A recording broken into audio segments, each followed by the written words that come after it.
My father has a motorcycle exactly like yours, but he has not touched it in 11 years. Those words, just simple words, were spoken by a tired waitress. She was holding a heavy glass coffee pot, standing in the middle of a quiet diner, high up in the Blue Ridge Mountains of North Carolina. And the exact moment she said them, the biggest, most intimidating man at the table stopped breathing. He put his coffee mug down on the table so slowly, so carefully, that the ceramic did not make a single sound against the wood. Have you ever said something, just a passing thought, that changed the entire trajectory of your life? Sometimes we speak without thinking, and we accidentally open a door that has been locked for a very long time. If you know what that feels like, if you have ever carried a heavy burden for someone you love, stay with me. This story is for you. It was a Tuesday morning in early April in the year 2014. The diner was called the Rusty Spoon. It sat right on the edge of a winding mountain road near Asheville. It was the kind of place that time usually forgot. The winter had been long, and the mountain air still held a sharp, bitter chill. The frost was just beginning to thaw on the windows, melting into little drops of water that raced down the glass. Sarah had been working the morning shift at the Rusty Spoon for 4 years. She was 32 years old, but today she felt much older. She wore a faded blue apron, her hair tied back in a messy knot, and comfortable shoes that still managed to hurt her feet. She was not a woman who complained, but life had felt very heavy lately. For 11 years, ever since the year 2003, Sarah had been carrying her father's grief. Her father, Thomas Miller, was once a strong, vibrant man. But when her mother, Martha, passed away in a tragic accident 11 years ago, Thomas died with her. He just stopped living. He retreated to his quiet farmhouse, locked the doors to the world, and allowed the dust to settle over his life. Sarah visited him every Sunday. She cooked for him. She cleaned for him. She tried to pull a smile from him, but it was like talking to a ghost. The farmhouse was always dark, the curtains always drawn, and the weight of his loneliness was beginning to crush her. But lately there was a new reason, a more desperate reason why Sarah needed her father to wake up. Sarah was pregnant. She was 3 months along, and she had not told a single soul. She kept the secret hidden beneath her loose diner apron. She was terrified to tell her father. She was afraid that bringing new life into his house of ghosts would just break him entirely. She needed her dad back. She needed the strong, capable man who used to hold her hand before this baby arrived. But she did not know how to reach him. The Rusty Spoon was nearly empty that Tuesday morning. There was just an old couple sharing a plate of pancakes and a truck driver reading a newspaper. It was so quiet.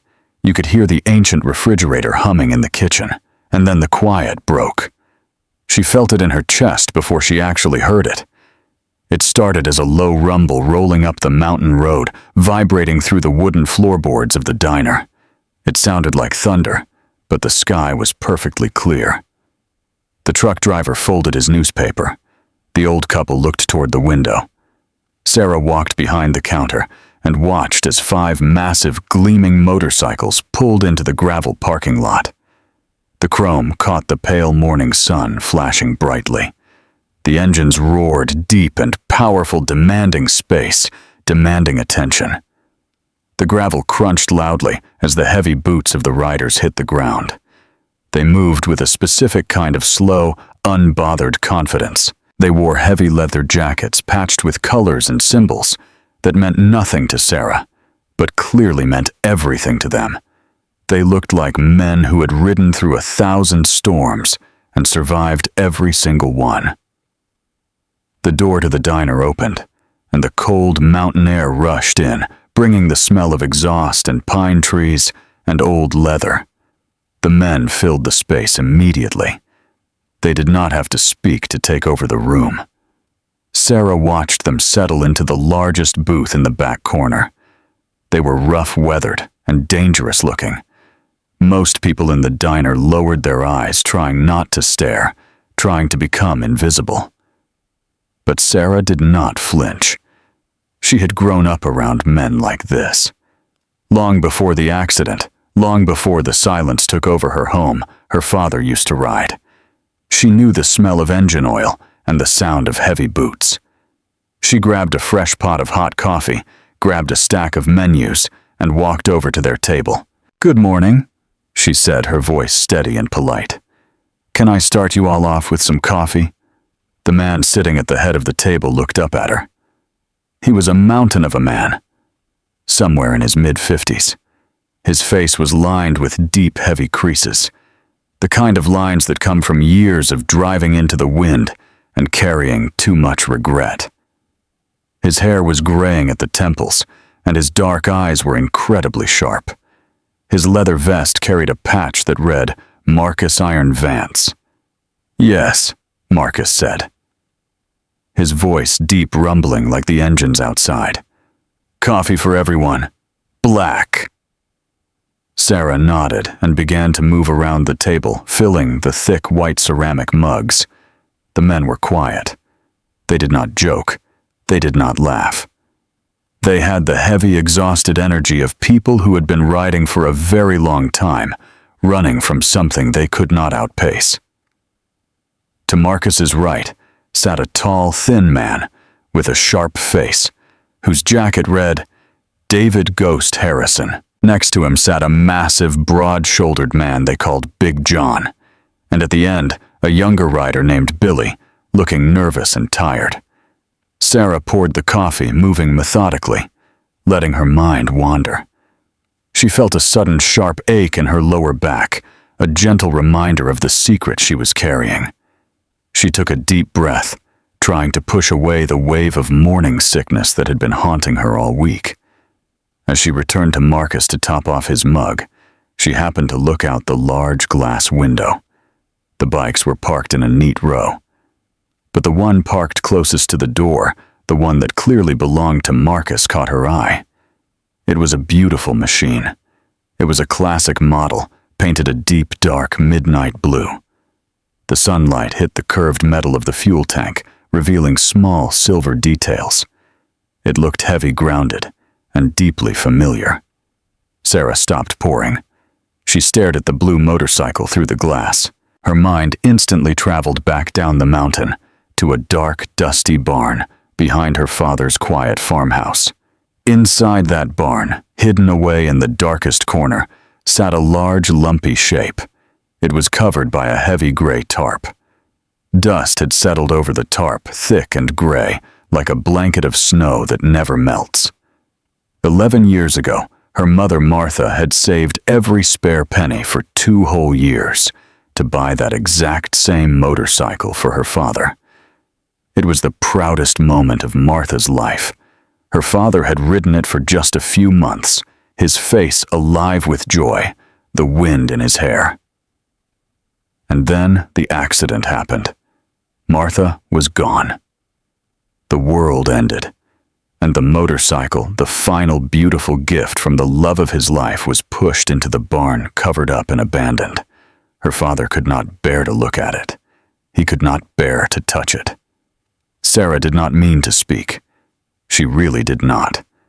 As a waitress, you learn to keep your personal life locked away tight. You smile, you pour the coffee, you give the customer their space, and you survive your shift. But today, the air felt different. The pregnancy hormones were making her emotional. The crisp spring morning reminded her of her mother. The smell of the leather reminded her of her childhood.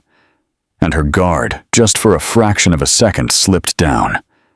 She looked from the blue motorcycle outside to the dark, weathered face of Marcus Vance. "My father has a motorcycle exactly like yours," Sarah said, her voice soft. Floating over the steam of the coffee pot, she nodded gently toward the window. "But he has not touched it in 11 years. The reaction was not immediate. It was not loud. It was terrifyingly quiet. Marcus Vance had his hand wrapped around his coffee mug, bringing it to his lips. He stopped. His hand froze in midair. David Ghost Harrison, who had been looking at a map, slowly raised his head. Big John stopped breathing. Even the young kid Billy seemed to sense that the air pressure in the diner had suddenly dropped. Marcus lowered his mug. He did it with extreme care, as if the thick ceramic had suddenly become as fragile as eggshells. He placed it softly on the wooden table. He did not look at the coffee. He looked at Sarah. He really looked at her. It was not the casual glance of a customer looking at a waitress. It was a piercing, desperate look. It was the look of a man who had been wandering in the dark for a decade and had just seen a tiny unexpected flicker of light. "What kind of bike?" Marcus asked. His voice was low, careful, completely stripped of its rough edge. Sarah swallowed hard. Suddenly she felt very small. She realized she had crossed an invisible line, but she could not back down now. She described the motorcycle. She named the exact make, the specific model, the rare midnight blue color, and the year it was built. As the words left her mouth, a heavy, suffocating silence fell over the booth. The men exchanged sharp, knowing glances. The easy exhaustion they had carried inside was instantly gone, replaced by a tense electric energy.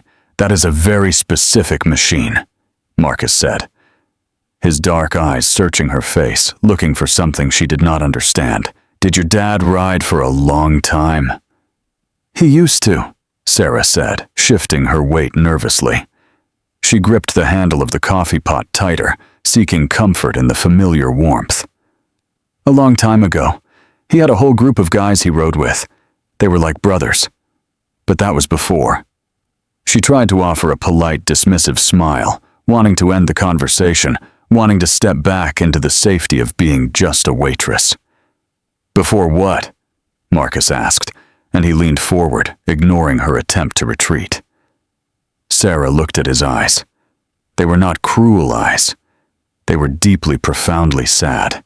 It was a sadness she recognized instantly, because she saw the exact same sadness every single Sunday in her father's eyes. "Before my mom passed away," Sarah said, her voice dropping to a near whisper. 11 years ago. Car accident. He just stopped after that. He stopped riding. He stopped going out. He locked himself in the farmhouse, and he just stopped living. You know how it is." Marcus did not say a word. He sat completely still, like a statue carved from stone. Beside him, David Harrison carefully set his silver fork down on a napkin. He aligned it perfectly with the edge of the table, buying himself time, processing what was happening. Marcus took a slow, deep breath, his chest expanding under his heavy leather vest. "What is your father's name?" Marcus asked. His voice had dropped even lower. It was not a threat. It was a plea. Sarah hesitated. She looked at these dangerous men. She should have walked away. She should have said she needed to check on the pancakes, but the desperation in this man's voice held her in place. "Why?" Sarah asked, her protective instincts finally kicking in. "Why do you want to know?" "Please," Marcus said, and the word cracked slightly in his throat. "Just humor me."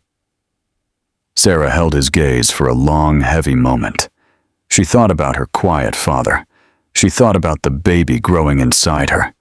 She thought about how much she wanted things to change. "His name is Thomas," Sarah said softly. "Thomas Miller."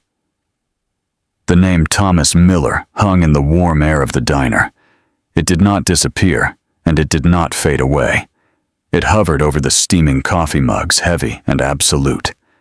For a few seconds, the entire world inside the rusty spoon simply stopped spinning. The humming of the ancient refrigerator in the kitchen faded into the background. The ticking of the clock on the wall seemed to slow down. Marcus Vance closed his eyes. He did not blink. He just closed them tight, as if a bright, blinding light had suddenly been turned on, right in front of his face. He let out a breath, a long, shuddering exhale, that sounded like a tire slowly losing air on a lonely highway. Beside him, David Harrison looked down at his lap. He pressed his lips together in a hard, pale line. Big John, the massive, broad-shouldered man, brought a large, calloused hand up to his face, rubbing his eyes like a man waking from a terrible dream. Sarah stood holding the coffee pot, her heart suddenly pounding against her ribs. She looked at these tough, weathered men, these giants clad in leather and chrome, and she watched them crumble. She watched their tough exteriors crack, fracture, and fall away, leaving behind something raw and vulnerable and deeply human. Marcus finally opened his eyes. When he looked up at Sarah, the fierce, intimidating biker was completely gone. In his place sat an older man, a tired man, drowning in an ocean of regret. His dark eyes were glossy, shining with unshed tears. "Thomas Miller!" Marcus repeated, his voice barely more than a whisper. He said the name slowly, carefully, the way you speak a holy word in a quiet church. "You are Thomas Miller's daughter." Sarah took a half step back, her grip tightening on the handle of the coffee pot. She felt a sudden, sharp wave of protectiveness over her father. "Yes," Sarah said, her voice trembling just a little. "I am his daughter, but who are you?" "How do you know my father's name?" Marcus looked at the table, staring at the dark surface of his black coffee. He seemed to be looking through the liquid, looking deep into the past, searching for the right words. "We did not just know him, Sarah," Marcus said, his voice thick with emotion. "We rode with him. For 14 years, we rode side by side. We ate at the same tables, we slept under the same stars, and we bled on the same dirt. Your father, Thomas, he was not just a friend to us. He was our brother. He was the absolute best of us." Sarah shook her head slowly at first, and then faster. Her mind was struggling to connect this massive, dangerous-looking man with the quiet, broken ghost sitting alone in the farmhouse down in the valley. "No," Sarah said, her voice rising slightly. "No, that cannot be right. My father has never mentioned you. He has never mentioned a motorcycle club or brothers or anyone named Marcus. Since my mother died, there has been no one. Absolutely no one." David Harrison looked up, his sharp face softened by sorrow. "He would not mention us, Sarah," David said quietly. "We are not a part of his life that a man talks about when he is hurting. We are a part of the past." Marcus raised his hand gently, stopping David from saying more. He looked back up at Sarah, and the raw desperation in his eyes made her breath catch in her throat. "Sarah, please," Marcus begged, his voice breaking. "Tell me about him. Please, you have to tell me. How is he? How is Thomas doing?" The question was so simple, but it hit Sarah like a physical blow. How is he? How could she possibly summarize 11 years of absolute darkness to a table of complete strangers? She looked at Marcus, and for a moment her waitress mask fell away entirely. She was no longer a polite server pouring coffee. She was the exhausted daughter, standing on the edge of a cliff, completely alone. She felt the gentle weight in her lower belly, the secret life growing inside her, and the protective walls around her heart finally collapsed. "How is he?" Sarah repeated, and a sad, bitter laugh escaped her lips. "He is alive, I suppose. His heart is still beating. His lungs still take in air. But he is not living, Mr. Vance. He has not lived since the day they lowered my mother into the ground." The diner was perfectly silent, hanging on to every single word she spoke. "He lives in the old farmhouse," Sarah continued, her voice shaking, the tears finally rising to her eyes. "He keeps all the curtains drawn tight, even on a beautiful bright spring morning like today. His house is completely dark. He does not watch television. He does not listen to the radio. He just sits in his armchair staring at the wall for hours and hours." She paused, taking a shaky breath, trying to steady herself. The words were pouring out of her now, a flood of pain that had been dammed up for over a decade. "I go there every Sunday," Sarah said, a tear slipping down her cheek. "I bring him groceries. I do his laundry. I cook him dinner. And we sit at the kitchen table and we eat in total silence. I try to talk to him, I really do. I tell him about my week, about the weather, about the customers at the diner, but he just looks right through me." Marcus swallowed hard, his jaw clenching, the muscles feathering in his cheek. He was absorbing every word, letting the pain of her reality wash over him. "He has these eyes," Sarah whispered, wiping her cheek with the back of her hand. "They are so empty. It is like looking into a house where all the lights have been turned off and everyone has moved away. He is just a shell, a ghost haunting his own life." Big John let out a low, shaky breath and looked out the window, unable to bear the sadness in the young woman's voice.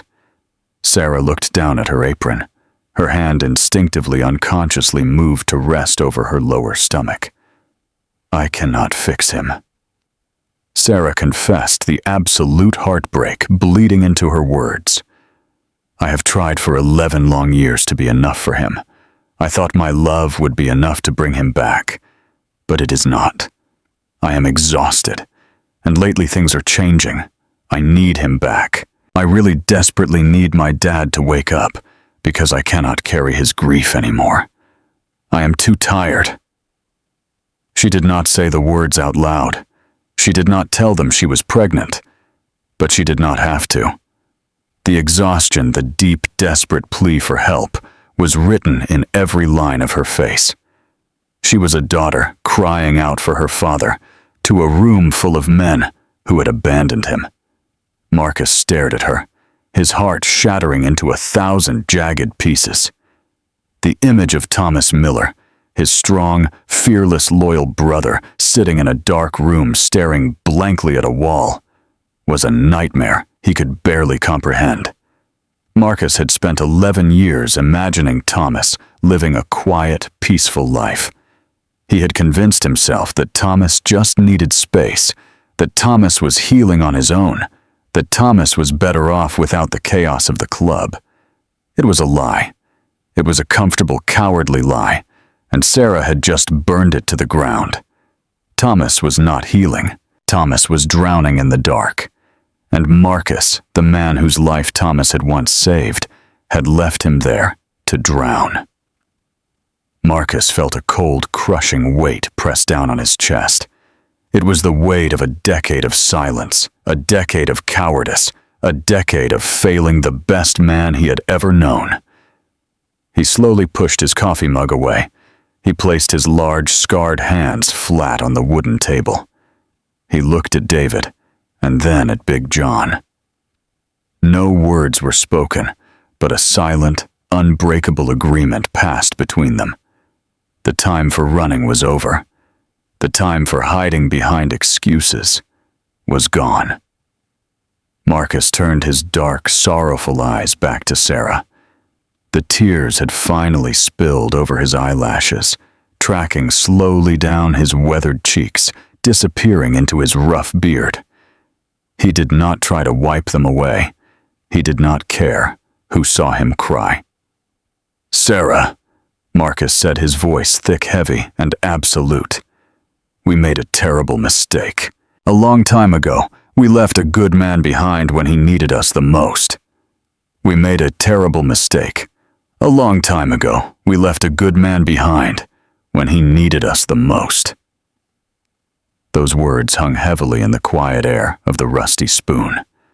Marcus Vance sat leaning forward, his large hands resting flat on the wooden table. He looked at Sarah, and he did not try to hide the absolute shame written across his weathered face. Sarah stood completely still, her fingers gripping the plastic handle of the coffee pot so tightly that her knuckles had turned completely white. She was listening, truly. Listening to a man confess the greatest sin of his life. "Your father, Thomas, He was the anchor of our brotherhood.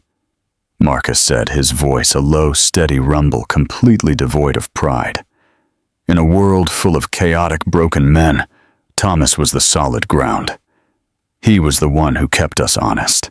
He was the one who reminded us that loyalty was not just a patch you wear on your leather vest, but a choice you make every single day. Marcus paused, taking a slow, difficult breath. The memories were clearly rushing back, hitting him like physical blows. Years ago, Sarah, long before the accident, your father saved my life. Marcus continued, looking down at his hands. My older brother, Arthur, he got us tangled up in a very bad situation. It was a dark, dangerous dispute with some terrible people. Arthur was reckless, and I was foolish enough to follow him. We were facing a long time in prison, or worse. We were going to lose everything. David Harrison, sitting next to Marcus, lowered his head, staring at the floor, remembering that dark time. But your father stepped in, Marcus said. His voice filled with a desperate kind of reverence. Thomas took the blame. He stood right in front of the fire, and he took the heat, so my brother and I would not get burned. He risked his freedom. He risked his reputation to pull us out of the wreckage. That is the kind of man Thomas Miller is. He takes the heavy load, so others can walk freely. Sarah felt a sudden fierce swell of pride in her chest. She remembered that version of her father. She remembered the strong, quiet man who always stood up for the people he loved, who never asked for a single thing in return. And then, Marcus said, his voice breaking, the terrible thing happened. Martha passed away. The center of his world was just gone in the blink of an eye. The strongest man we knew was suddenly shattered into a million pieces. Marcus looked up at Sarah, his dark eyes brimming with fresh tears. And do you know what we did, Sarah? Marcus asked, his voice trembling with self-disgust. Do you know how we repaid the man who saved us? We ran away. Sarah felt a cold, hard knot form in her stomach. She stared at these massive men, these tough bikers, and she felt a sudden rush of pure, unadulterated anger. We were cowards. Marcus confessed, the words pouring out of him like water from a broken dam. We looked at his grief, we looked at how broken he was, and we were absolutely terrified. We did not know what to say. We did not know how to fix it. And because we could not fix it, we convinced ourselves that staying away was the right thing to do. Big John closed his eyes, unable to look at Sarah, the guilt visibly crushing his broad shoulders. We told ourselves a lie, Marcus said, shaking his head slowly. We sat in our clubhouse, and we told each other Thomas needs space. We said he needs time to heal alone. We used his strength as an excuse to abandon him. We told ourselves he would reach out when he was ready. But the truth, the ugly, shameful truth, Sarah, is that we were just too scared to walk into his dark house and sit with him in his pain. You sent flowers, Sarah whispered, her voice sharp, cutting through the warm diner air like a knife. I remember. I was 21 years old, planning my mother's funeral alone, and a massive arrangement of white lilies arrived, from the Brotherhood. That was it. Just flowers. Yes, Marcus said, offering absolutely no defense. He took the anger in her voice, and he accepted it fully. We sent flowers. To a man who gave us his blood, his loyalty, and his life. We sent a piece of cardboard and some dying plants. And then we simply disappeared. The diner was so quiet, Sarah could hear the blood rushing in her own ears. She looked at these men, and the anger inside her warred with a strange, confusing sense of relief. For 11 years, she had watched her father fade away, wondering what had happened to his friends. She had carried the burden of his isolation all by herself. Now, finally, someone was standing here, admitting the truth. Someone was taking the blame. "Why are you telling me this?" Sarah asked, her voice shaking, the tears threatening to spill over her eyelashes. "Why come here after 11 years to a random diner on a Tuesday morning and dump all this guilt onto me?" Marcus looked at her, his expression stripping away the last of his armor. "Because I have not slept a full night in a decade, Sarah," Marcus said, his voice raw and broken. "Because the guilt has eaten away at my soul every single day. And because hearing you say that his motorcycle is still sitting under a tarp untouched tells me that the man I love is still trapped in the exact same nightmare we left him in." Marcus leaned forward, pressing his hands flat against the table, a desperate urgency taking over his entire body. "I cannot change the past," Marcus pleaded. "I cannot undo the 11 years of silence. I know I do not deserve his forgiveness. I do not even deserve to speak his name. But I need to try. I need to stand in front of him and look him in the eye and apologize. I need to show him that we are still here." Marcus paused, his dark eyes locking onto Sarah's. "Please, Sarah," Marcus begged the leader of a motorcycle club, begging a tired waitress. "Tell me where he is. Give me his address. Let me go see him." Sarah took a step back, her breath caught in her throat. The request was sudden, and it terrified her. "Give them the address. Send a group of loud, tough bikers to the quiet, dark farmhouse. Send the past crashing directly into her father's fragile, frozen present." Her mind raced. Her father hated surprises. He hated visitors. The mere sound of a car driving down his gravel road was enough to make him retreat into his bedroom and lock the door. If 5 massive motorcycles pulled into his yard, he might completely shatter. "I cannot do that," Sarah said quickly, shaking her head. "I am sorry, but I cannot. You do not understand how fragile he is. He is barely holding on. If you show up out of nowhere, bringing all of this history, all of this pain, it might destroy whatever is left of him. Or it might wake him up," David Harrison said gently, speaking for the first time since the confession began. "Sarah, you said it yourself. You are exhausted. You cannot carry him forever. Sometimes a frozen engine needs a spark to start turning again." Sarah looked at David and then back at Marcus. She thought about the dark farmhouse. She thought about the heavy, suffocating silence of Sunday dinners. And then she thought about the secret she was carrying.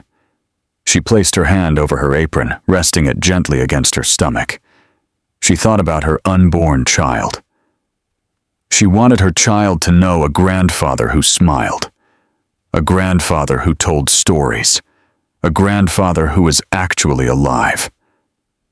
If she protected her father now, if she kept him safe in his dark house, nothing would ever change. The dust would continue to settle.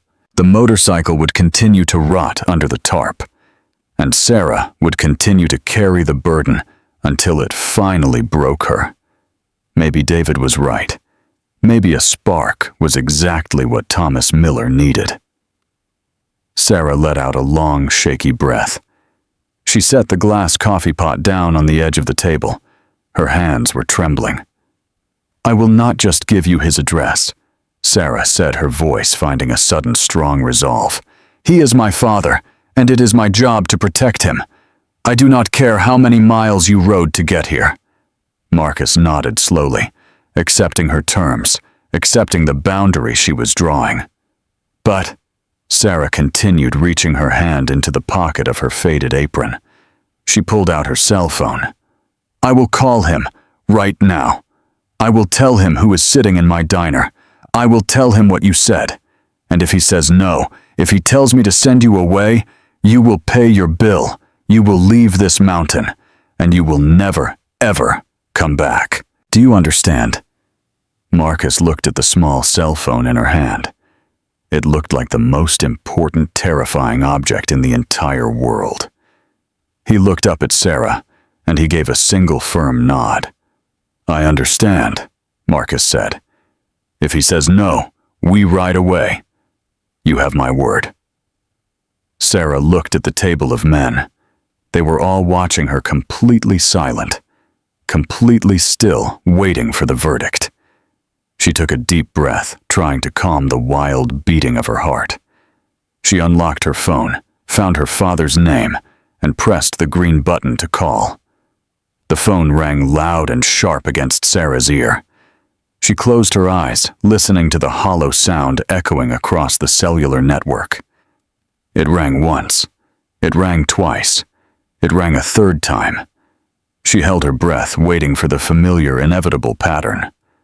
Her father, Thomas Miller, never answered the phone before the fourth ring. It was as if he needed those extra seconds to gather his strength just to speak to the outside world.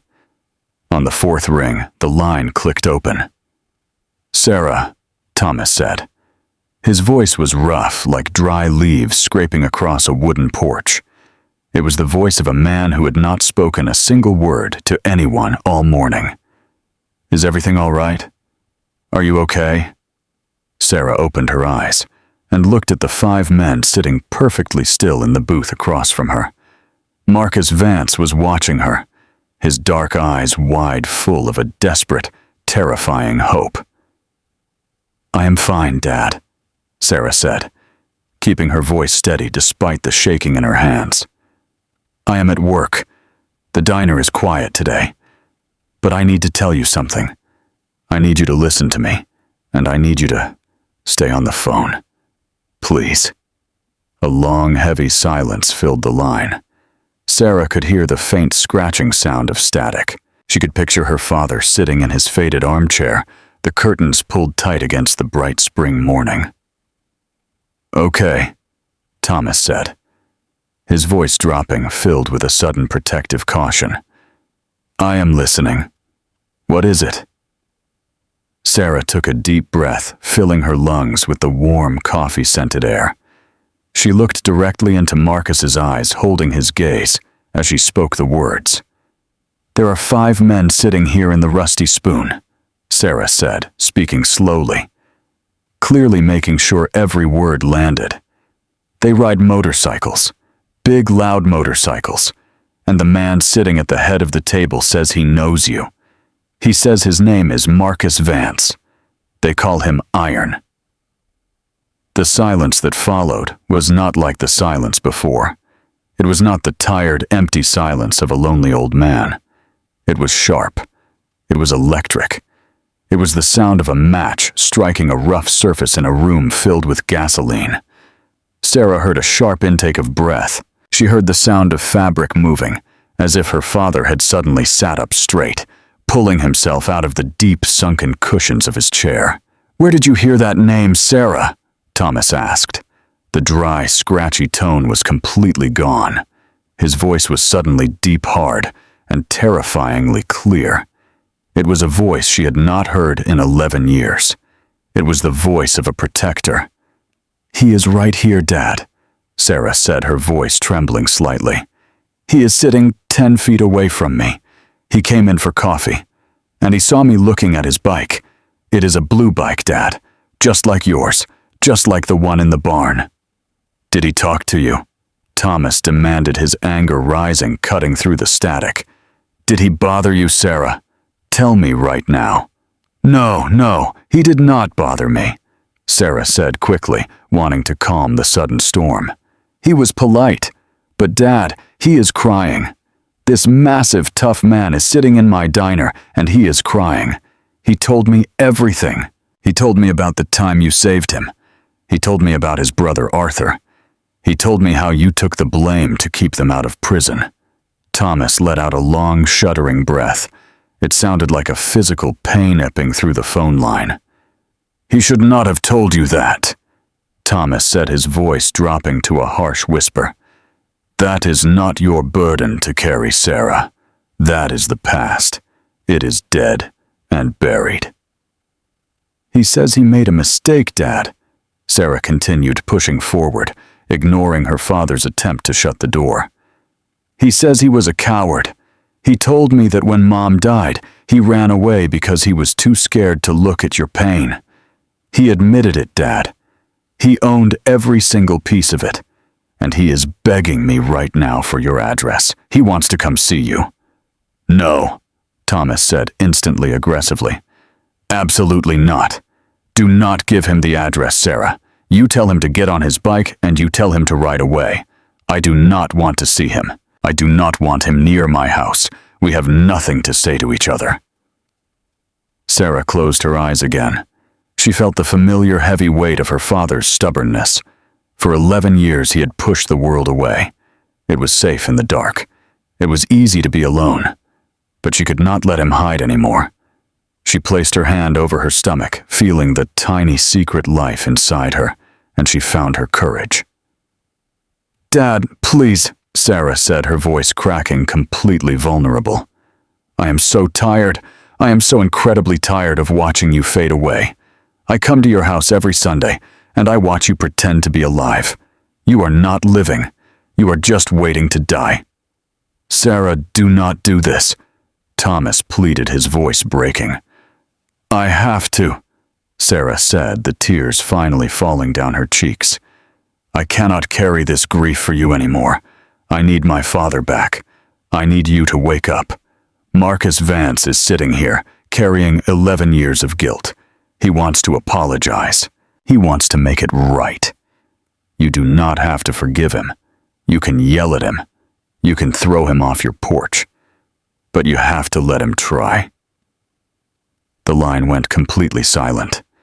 Sarah stood in the diner, holding the phone, wiping the tears from her face. She looked at Marcus. He was gripping the edge of the table, his knuckles white, waiting for the verdict. A full minute passed. It felt like an hour. Sarah could hear her father breathing slow and heavy on the other end of the phone. She knew he was fighting a war inside his own mind.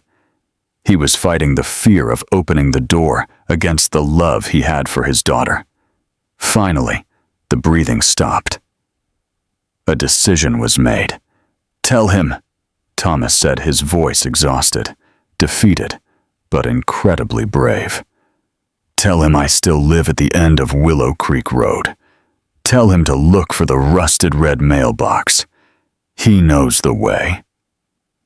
Sarah let out a massive shaking breath. A wave of relief crashed over her so strong it almost knocked her to the floor. "Okay, Dad," Sarah whispered, a wet, tearful smile breaking across her face. "I will tell him. I love you." "I love you too, Sarah," Thomas said. The line clicked and the call ended. Sarah slowly lowered the phone from her ear. She took a moment to wipe her face with her apron to compose herself. She walked back over to the booth where the 5 men were waiting, frozen in time. Marcus looked up at her. He did not ask the question. He just waited, his eyes begging for mercy. "He lives at the end of Willow Creek Road," Sarah said, her voice clear and strong. "Look for the rusted red mailbox. He said you know the way."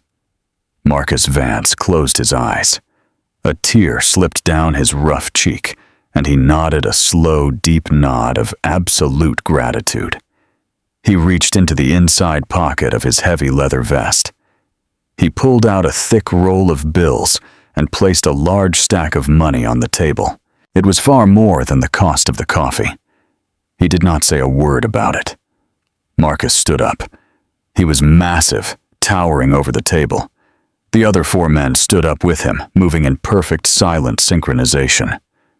"Thank you, Sarah," Marcus said, his voice thick with emotion.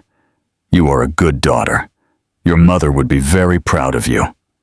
Sarah nodded, accepting the words, feeling a sudden warmth spread through her chest. The men turned and walked toward the door. They moved with a new energy, a purposeful, urgent stride. They pushed open the glass door, stepping out into the crisp spring morning. Sarah walked over to the window. She watched them mount their massive motorcycles. She watched Marcus turn the key and kickstart the heavy engine of his dark blue bike. The sound was deafening, a powerful roar that shook the glass window. The other bikes joined in, creating a thunderous symphony of chrome and steel. Marcus looked back at the diner just for a second. He gave Sarah a small, respectful nod. Then he turned his face toward the mountain road. They pulled out of the gravel parking lot, a tight, unified pack, leaning into the curve of the highway. Sarah watched them ride away until they disappeared around the bend, leaving behind only the fading sound of their engines and the smell of exhaust. She stood by the window for a long time. She looked at the empty highway. She placed her hand over her stomach, and she took a deep, cleansing breath. The world felt different now. The heavy, stagnant air of the past 11 years had finally started to move. The frozen engine of her father's life had just received a spark. She did not know what would happen next, but she knew for the very first time in a decade that there was a chance for tomorrow.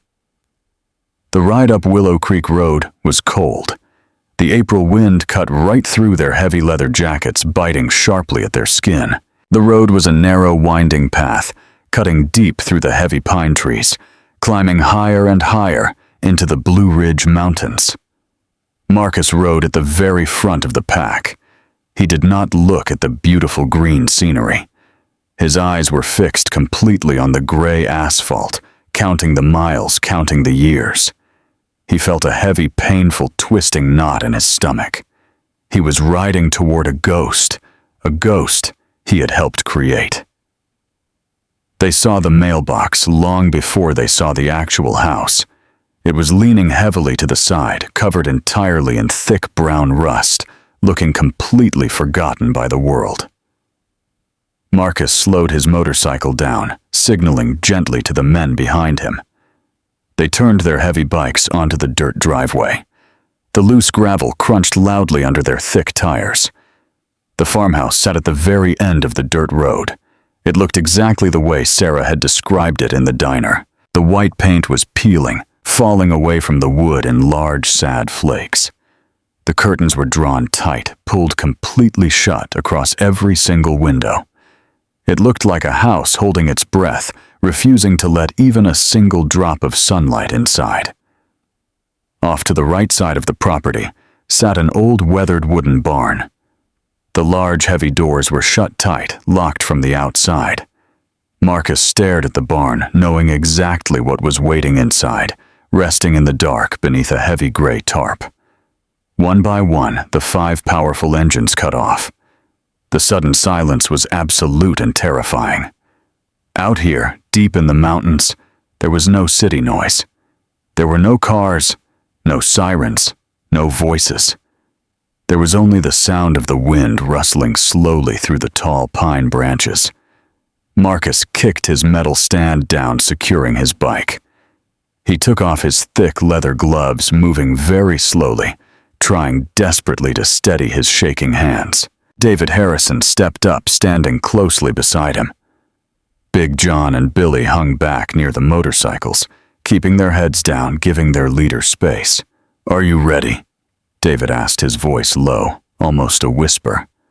"No," Marcus said, answering honestly. "But we are doing this, right now." Marcus walked toward the house. He walked up the wooden steps of the front porch. The old boards creaked loudly under his heavy boots, sounding like alarm bells in the quiet mountain air.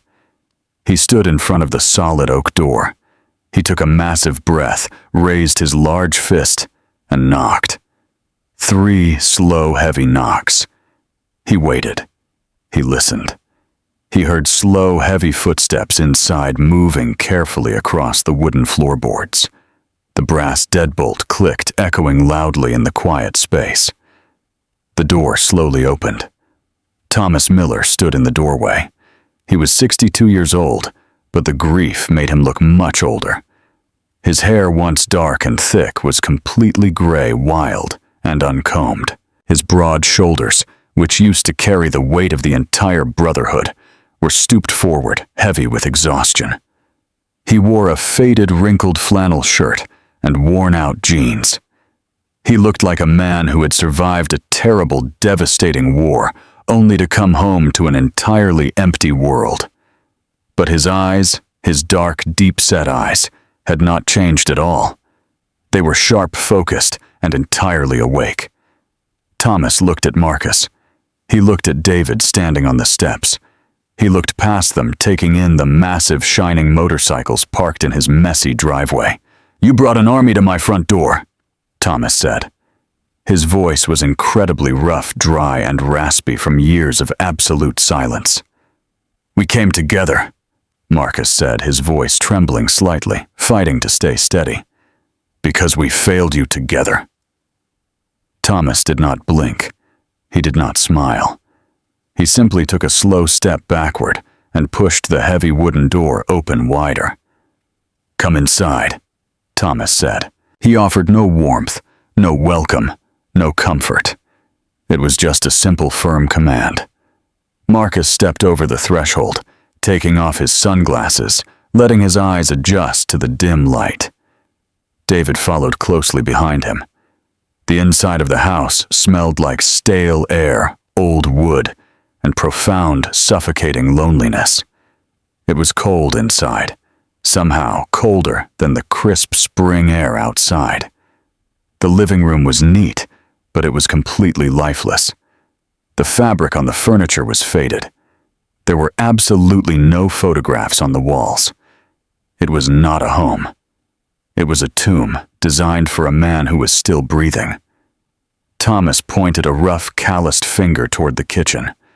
They walked into the small space. Thomas stood on one side of an old, scratched wooden table. Marcus stood on the exact opposite side, resting his large hands on the back of a wooden chair. 11 years, Marcus, Thomas said. His voice was not loud. He did not yell. He did not scream. He spoke with a quiet, devastating firmness that cut deeper than any knife ever could. 4,000 days. I sat in this house completely alone. I waited for my brothers. I waited for a simple phone call. I waited for a knock on this door. Marcus lowered his head, staring at the scratches on the wooden table, unable to meet Thomas's fierce eyes. I buried my wife. Thomas continued, the raw, bleeding pain finally breaking into his syllables. I put Martha, the absolute love of my life, into the cold ground. The woman who cooked for you. The woman who opened our home to you. The woman who treated you like family. And you sent a piece of cardboard. You sent a bouquet of flowers, and then you simply vanished off the face of the earth. We were scared, Marcus whispered, the hot tears returning to his eyes, blurring his vision. We did not know how to look at you, Thomas. We did not know what to say. We did not know how to fix it. I did not need you to fix it, Thomas said.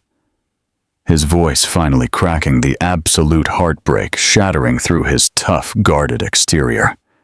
I needed you to stand next to me. I took the fall for your brother Marcus. I risked a cold prison cell so you and Arthur could ride free. I gave you my life. And when I was drowning in the dark, when I could not breathe, you turned your back and you walked away. The words hit Marcus, striking him like heavy physical stones. He could not stand up anymore. The massive, terrifying leader of a motorcycle club slowly pulled out the wooden chair and collapsed into it. He placed his elbows on the table and buried his face entirely in his rough, scarred hands. He wept. He cried with the desperate, broken sound of a child who had done something terrible and could never take it back. I am sorry, Marcus sobbed, his massive shoulders shaking violently with every breath. I am so incredibly sorry, Thomas. We were cowards. We were weak. We left you to die in the dark alone, and I will never ever forgive myself. You have every right to hate me. You have every right to throw me out of this house. David stood in the corner of the kitchen, wiping his own tears away, lowering his head in absolute silent shame. Thomas stood on the other side of the table. He looked down at the broken, weeping man sitting in his kitchen. For 11 long years, Thomas had held tightly onto his anger. He had fed it, he had nurtured it, and he had used it as a heavy shield to keep the unbearable pain of missing Martha away. But looking at Marcus, now seeing the genuine, absolute devastation in his tears, hearing the pure agony in his apology, Thomas felt the heavy shield begin to crack. The anger which had kept him warm for a decade slowly started to slip away, leaving behind only the truth. They were just two old broken men sitting in a dark kitchen, missing the way the world used to be. The kitchen was so quiet, you could hear the old mechanical clock ticking on the wall. Tick, tick, tick. It was the sound of time moving forward, indifferent to the pain of the men standing in the room. Thomas Miller stood perfectly still, watching the massive leader of a motorcycle club weep at his kitchen table. For a long time, he did not say a single word. He just let the tears fall. He let the apologies hang in the cold air. Anger is a very strange thing. When you hold on to it for a decade, it starts to feel like a part of your own body. It feels like a heavy coat, keeping you warm in the winter. But looking at Marcus, Thomas suddenly realized the coat was just too heavy to wear anymore. He was tired. He was so incredibly tired. Thomas let out a long, slow breath. The tension in his broad shoulders finally began to drop. He reached into the pocket of his faded jeans and pulled out a clean, worn-out cotton handkerchief. He walked around the wooden table and gently placed the cloth down right next to Marcus's shaking hands. "Wipe your face, Marcus," Thomas said. His voice was no longer a sharp knife. It was just an old, tired voice. "You are too old and too ugly to be crying in my kitchen." Marcus stopped. He slowly lifted his head, his dark eyes red and swollen. He looked at the simple white handkerchief. He looked at Thomas. He did not see anger anymore. He saw a profound, exhausted grace. Marcus took the cloth and wiped his face, taking a deep, shaky breath. Thomas turned away from the table. He walked over to the old refrigerator and opened the heavy door. The pale yellow light spilled out, illuminating his tired face. "Did you boys eat breakfast?" Thomas asked, keeping his back turned, staring into the fridge.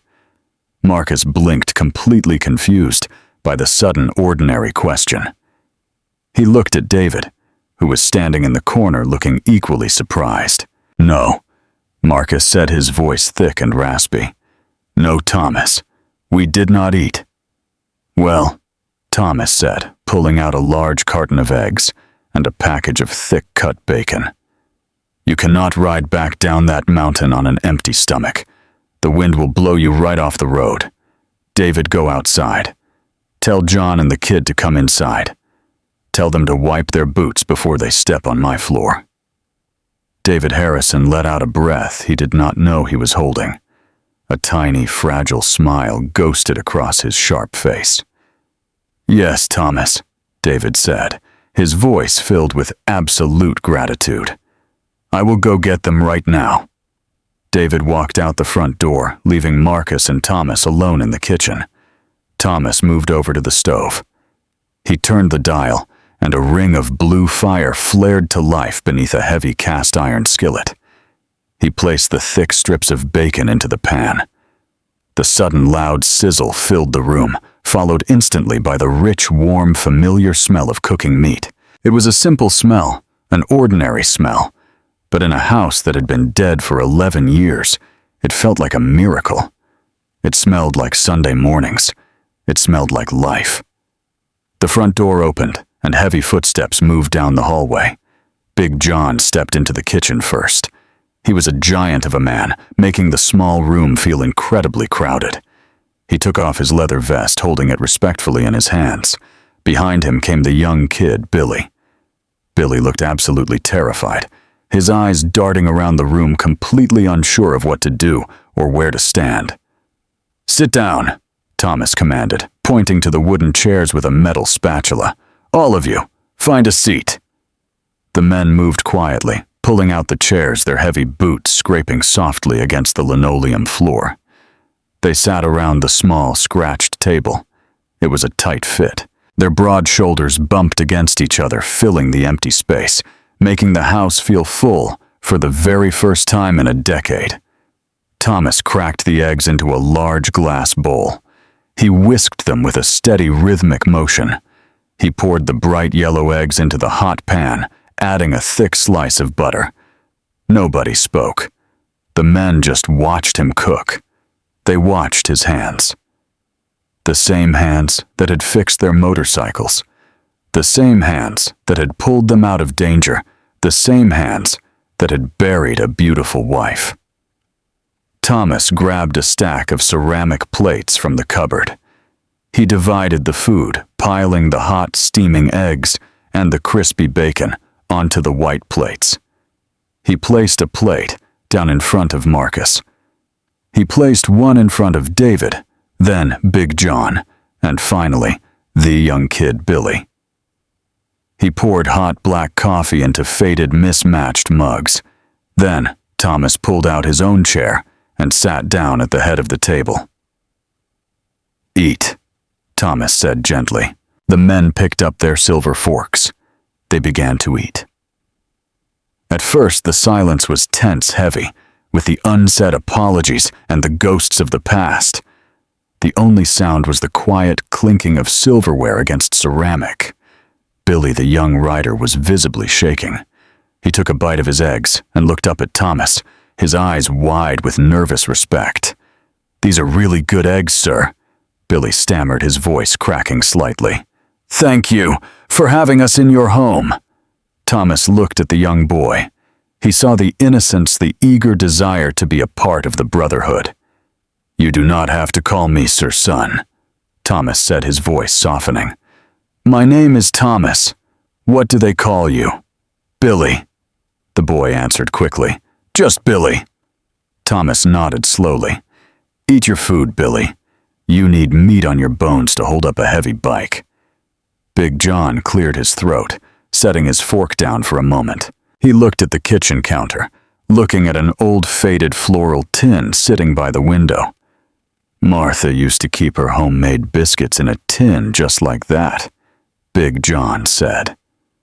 His deep voice incredibly gentle, testing the waters, unsure if speaking her name was allowed.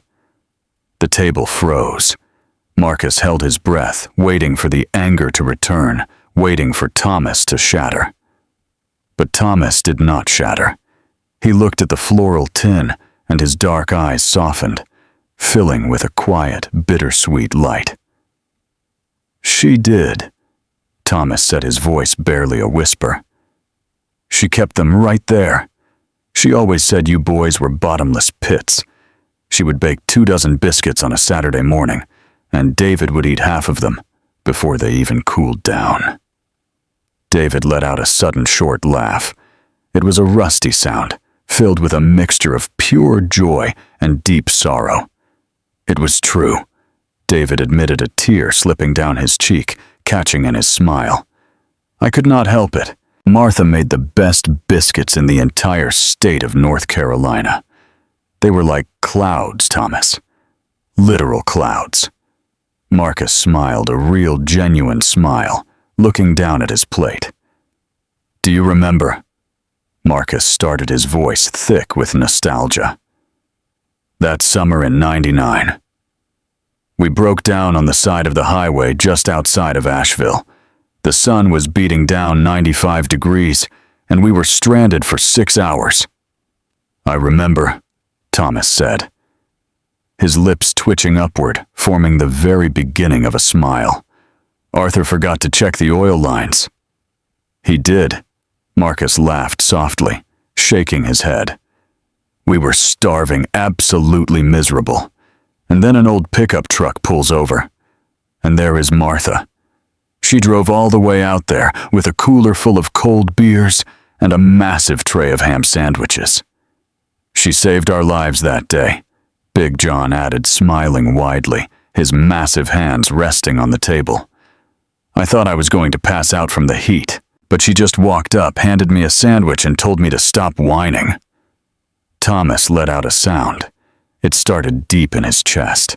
It was a short, breathy sound. It was a laugh. It was a real, actual laugh. It had been 11 years since that sound had echoed off the walls of the farmhouse. It was small, it was brief, but it was incredibly beautiful. She did not tolerate whining. Thomas agreed, his eyes shining with tears. But this time, they were not tears of absolute despair. They were tears of love, tears of remembering a life that was truly lived.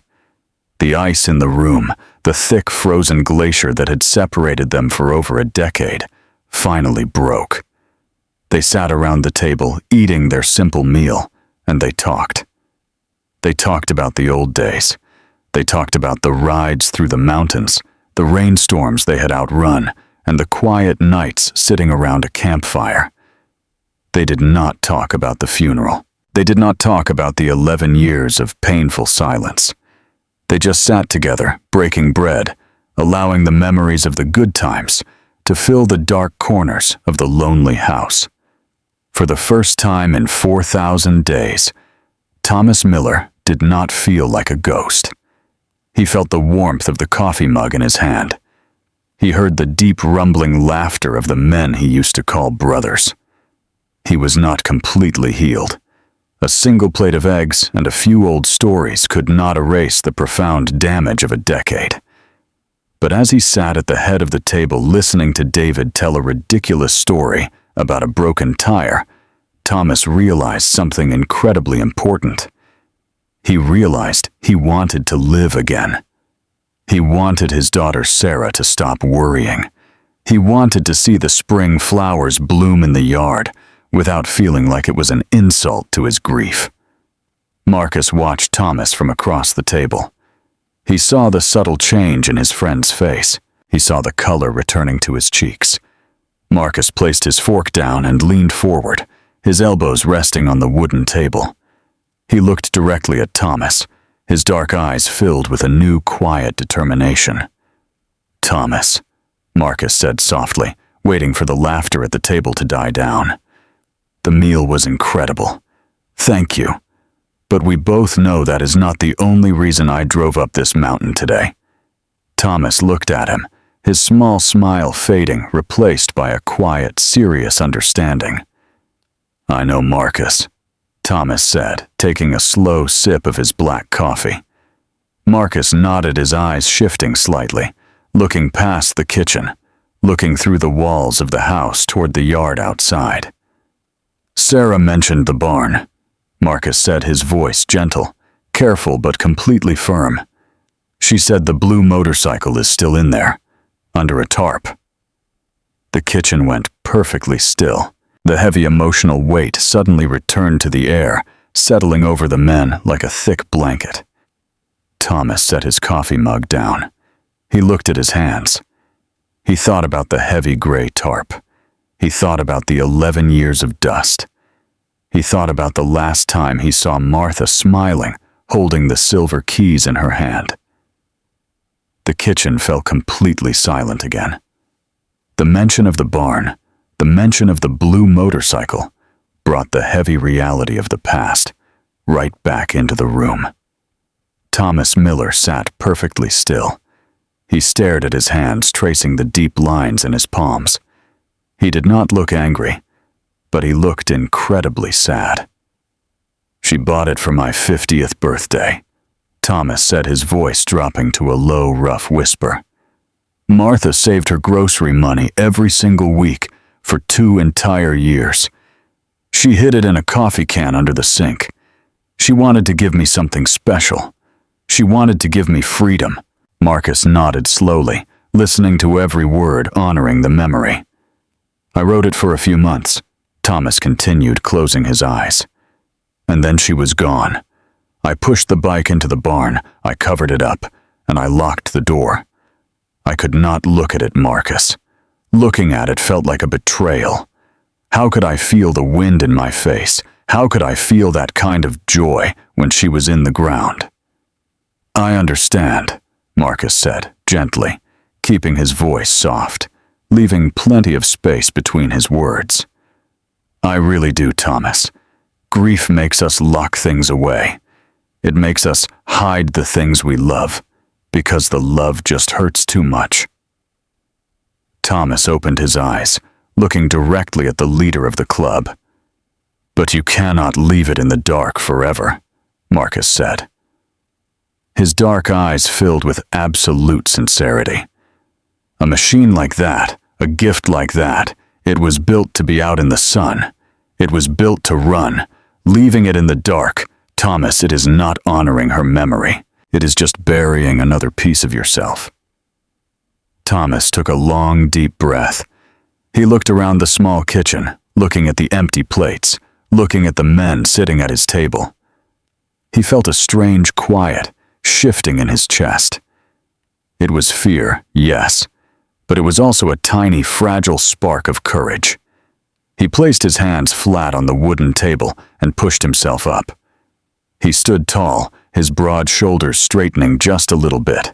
"Come on," Thomas said, his voice firm, leaving no room for argument.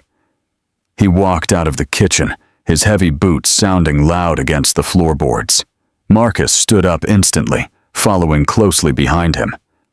David, Big John, and the young kid Billy pushed their chairs back, falling into a respectful line. They walked out the back door, stepping onto the wooden porch. The crisp spring air hit their faces cold and sharp. The sun was climbing higher in the pale blue sky, casting long, thin shadows across the overgrown grass. Thomas walked across the yard, heading straight for the old weathered barn. The men followed him, their boots crunching softly against the dry dirt. They did not speak. They treated the walk like a sacred procession, understanding the absolute weight of what was about to happen. They reached the massive wooden doors. The wood was gray, splintered, and faded by the harsh mountain winters. A heavy iron padlock hung from a thick metal chain, securing the handles together. The lock was completely covered in thick brown rust. Thomas reached into the front pocket of his faded jeans. He pulled out a small silver key. His hand was shaking. It was a very slight tremor, but Marcus noticed it immediately. Marcus stepped forward, standing right beside Thomas. He did not touch him, but his massive presence offered a quiet, solid wall of support. "We do not have to do this today, Thomas," Marcus said, his voice a low, comforting rumble. "If you are not ready, we can walk away. We can go back inside. There is absolutely no pressure." Thomas looked at the rusted padlock. He thought about the 11 years of darkness. He thought about his daughter Sarah standing in the diner begging for him to wake up. "No," Thomas said, his voice shaking, but his resolve holding firm. "I have waited long enough." He slid the silver key into the lock. It resisted at first, stuck by years of disuse, but Thomas forced it, turning his wrist with a sharp twist. The lock clicked, a loud metallic sound that echoed in the quiet yard. He pulled the heavy chain away, letting it fall against the wood. Thomas grabbed the large iron handles and pulled. The heavy doors groaned loudly, their rusted hinges screaming in protest. They slowly swung outward, revealing the dark, cavernous space inside. The air inside the barn was thick, smelling strongly of dry hay, old motor oil, and heavy dust. Thin beams of sunlight cut through the gaps in the wooden roof, illuminating millions of tiny dust particles dancing slowly in the air. In the very back corner, sitting completely alone, was a large, lumpy shape. It was covered entirely by a heavy gray canvas tarp.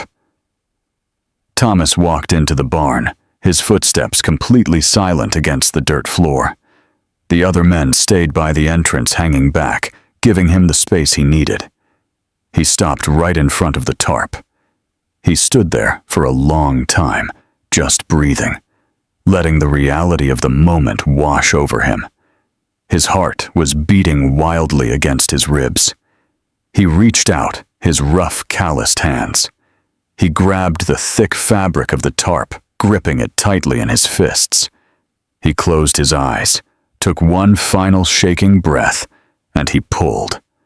The gray canvas slid off the machine, falling to the dirt floor with a heavy, muted thud. A cloud of thick dust rose into the air, swirling in the thin beams of sunlight. And there it was. The motorcycle was breathtaking. Even covered in a fine layer of gray dust, the deep midnight blue paint seemed to glow in the shadows. The chrome pipes, though slightly dull, still held their powerful, elegant curve. It was a heavy, beautiful classic machine, built with incredible care and absolute precision. Thomas ran his hand slowly along the curved leather seat. It was cold to the touch. He moved his hand up, gripping the polished metal of the handlebars. He looked down at the fuel tank, seeing his own tired reflection in the dusty blue paint. He felt a massive, painful lump rise in his throat. He could almost hear Martha's voice laughing brightly in the driveway, handing him the silver keys on a sunny afternoon. Marcus slowly walked deeper into the barn, stepping up beside the motorcycle. He looked at the machine with deep professional respect. "She is beautiful, Thomas," Marcus whispered, his voice full of genuine awe. "An absolute masterpiece. Martha had incredible taste." "She did," Thomas agreed, his voice cracking, the tears finally returning to his eyes. "She always knew exactly what I wanted, even before I knew it myself." Big John walked forward, his heavy boots stepping carefully on the dirt.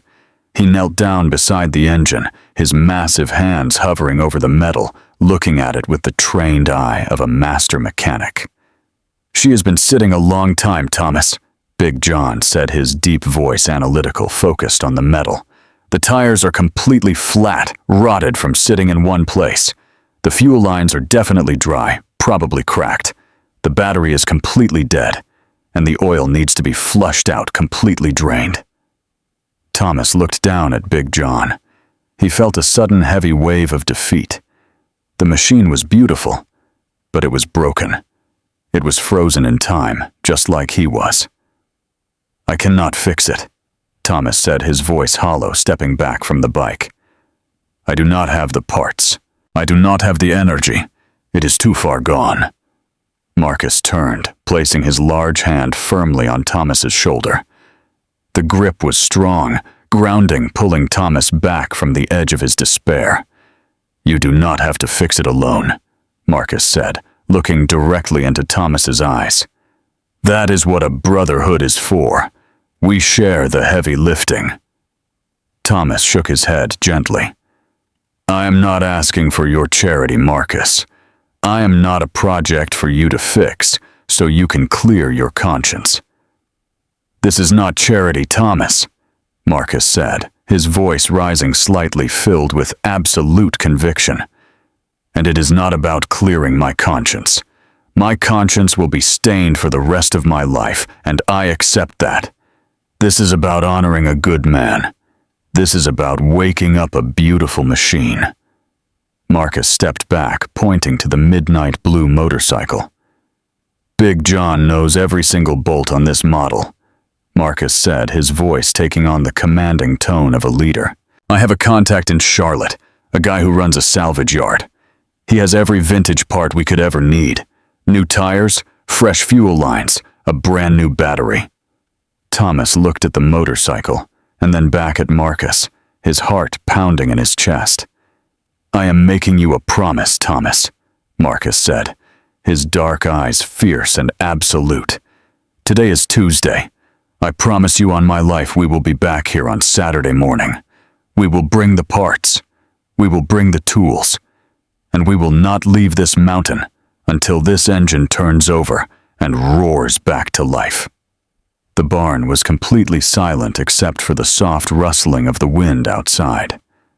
Thomas looked at the 5 men standing in his dusty barn. He saw Big John already mentally listing the tools he would need. He saw young Billy looking at the bike with pure excitement. He saw David offering a quiet, supportive nod. And he saw Marcus standing tall, offering a lifeline to a drowning man. For 11 years, Thomas had said no. He had pushed the world away. But looking at the blue paint, looking at Martha's final gift. He realized he was finally ready to say yes. "Saturday," Thomas said, his rough voice echoing softly in the wooden barn. Marcus let out a massive breath, a wide, genuine smile breaking across his weathered face. "Saturday," Marcus confirmed, his voice thick with profound relief. "First thing in the morning." They did not shake hands. They did not need to. The promise was made, forged in the quiet air of the dusty barn. The men slowly walked out, stepping back into the bright, crisp spring sunlight. Thomas stood by the heavy wooden doors, watching as they mounted their massive motorcycles. The engines roared to life, loud and powerful, breaking the silence of the mountain once again. Marcus gave a final respectful nod, pulling his dark sunglasses down over his eyes. The pack turned their bikes, riding slowly down the long dirt driveway, their chrome flashing in the sun. Thomas stood alone in the yard. He watched them disappear down Willow Creek Road. He turned his head, looking back into the open barn, staring at the beautiful midnight blue machine. He was not fixed. The grief was still there, heavy and real in his chest. But as he walked back toward the quiet farmhouse for the very first time in 4,000 days, Thomas Miller felt a tiny, fragile spark of genuine hope. Wednesday arrived, and for the very first time in 4,000 days, the morning did not feel like a heavy burden. Thomas Miller woke up at 6 o'clock. He did not lie in bed staring blankly at the ceiling, waiting for the hours to pass. He threw the heavy blankets off his legs, and he stood up. He walked into the living room, his bare feet stepping softly against the cold wooden floorboards. He walked directly to the large front window. He reached out his hands, and he grabbed the heavy dark curtains. With a single smooth motion, he pulled them wide open. The bright pale light of the spring morning rushed into the room, spilling across the faded carpet. It illuminated millions of tiny dust motes floating lazily in the air. It showed the faded spots on the armchair and the scuff marks on the walls. It revealed the absolute mess of a life left unattended for over a decade. But Thomas did not flinch. He just stood in the light, closing his eyes, letting the warmth hit his tired face. He walked into the kitchen, and he started a pot of black coffee. As the water began to bubble and brew, he walked over to the old telephone mounted securely on the wall. He picked up the heavy plastic receiver, and he dialed his daughter's number. It rang twice before Sarah picked up. "Dad," Sarah answered, her voice thick with sleep, heavily laced with instant protective panic. "Is everything okay?" "What is wrong? You never call me on a Wednesday morning." "I am fine, Sarah," Thomas said, his voice remarkably steady, carrying a softness she had not heard since she was a little girl. "I am perfectly fine. I just woke up early, and I wanted to hear your voice." Sarah sat up in her bed, pressing her free hand against her lower stomach, feeling a sudden massive wave of relief wash over her body. "You sound different, Dad," Sarah whispered, her voice trembling, a tear slipping down her cheek, soaking into her pillow. "You sound lighter." "They came to the house, Sarah," Thomas said, looking out the kitchen window, watching a small bird land on the porch railing. "Marcus and the other boys. They sat right here at my kitchen table, and I cooked them breakfast." Sarah let out a sharp gasp, covering her mouth with her hand, completely unable to believe the words she was hearing. "You cooked for them?" Sarah asked, her voice cracking with pure emotion. "Dad, that is incredible." "What did they say? Did Marcus apologize?" "He did," Thomas answered gently. "He cried, Sarah. A massive, tough man sat in my kitchen and wept. He owned his cowardice. He did not try to make excuses, and we went out to the barn." Sarah stopped breathing. The barn. The dark, locked tomb where her mother's final gift was buried. "We pulled the tarp off," Thomas continued, his voice dropping to a rough, quiet whisper. The blue motorcycle is still there. It needs a lot of work. But Marcus promised me they are coming back this Saturday. They are bringing parts and tools, and they are going to help me fix it. Sarah closed her eyes, the tears falling freely now, hot and fast down her face. She thought about the baby growing inside her. She thought about the future, a future that suddenly felt bright and warm and entirely possible. I am so proud of you, Dad, Sarah cried softly, her heart swelling with an absolute overwhelming love. I am so incredibly proud of you for opening the door. Mom would be so happy. I know, sweetheart, Thomas said, a sad, beautiful smile touching his lips. I love you, Sarah. I will see you on Sunday. I love you too, Dad, Sarah said. Thomas hung up the phone. He poured his coffee, and he walked out onto the front porch. He stood in the cool air, looking at the broken, leaning wooden fence that lined his long dirt driveway. It was broken, it was rotting, and it needed to be fixed. For the first time in 11 years, Thomas felt the sudden, powerful urge to pick up a hammer. He wanted to rebuild. But the universe has a very strange way of testing our resolve. Just when we think the storm has finally passed, the sky grows dark once again. It was shortly after noon when the phone rang. Thomas was sitting at the kitchen table drinking a glass of cold water, resting his tired hands. The ringing was loud, sharp, and unexpected. He walked over to the wall and picked up the receiver. Hello. Thomas answered, his voice deep and calm. Thomas, a woman's voice said. It was a soft, shaking voice, filled with a deep, nervous hesitation. It is me. It is Helen. Helen Vance. Thomas froze entirely. The glass of cold water sitting on the table suddenly felt miles away. His knuckles turned completely white, gripping the plastic phone. Helen Vance. She was the widow of Arthur Vance. Arthur was Marcus's reckless, dangerous older brother. Arthur was the man who had started the terrible gang war, the man who had almost sent the entire club to prison. Arthur was the reason Thomas had to step in, risk his own life, and take the heavy blame. Arthur had died 5 years ago in a violent, fiery motorcycle crash on a slick highway. When he died, Thomas felt absolutely nothing. No sadness, no pity, just a cold, empty silence. Helen, Thomas said, his voice turning hard, guarded, completely closing off. It has been a very long time.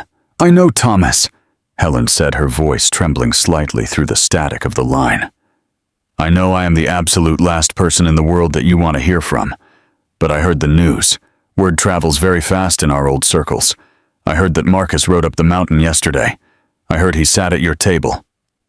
He did, Thomas confirmed, offering absolutely no other information, waiting for her to reveal her purpose. Thomas, please listen to me, Helen begged, her voice cracking, carrying a heavy, desperate weight. I have been sitting on a terrible secret for 5 long years. Since the day Arthur died, I have been too terrified and too ashamed to pick up the phone.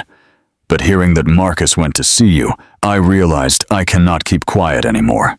You are trying to heal, and you are trying to heal on a foundation of absolute lies. Thomas narrowed his dark eyes, staring at the faded yellow wallpaper of his kitchen. What lies, Helen? Thomas asked, his voice dropping to a low, dangerous rumble. Marcus told me the truth. He told me they were cowards. He told me they ran away because they were too scared to face my grief. That is what Marcus believes, Helen cried softly, the tears evident in her shaking words. That is the story Marcus tells himself, because it is the only story he knows. But it is not the whole truth, Thomas. They did not just run away. They were pushed. They were manipulated by my husband. The kitchen became terrifyingly quiet.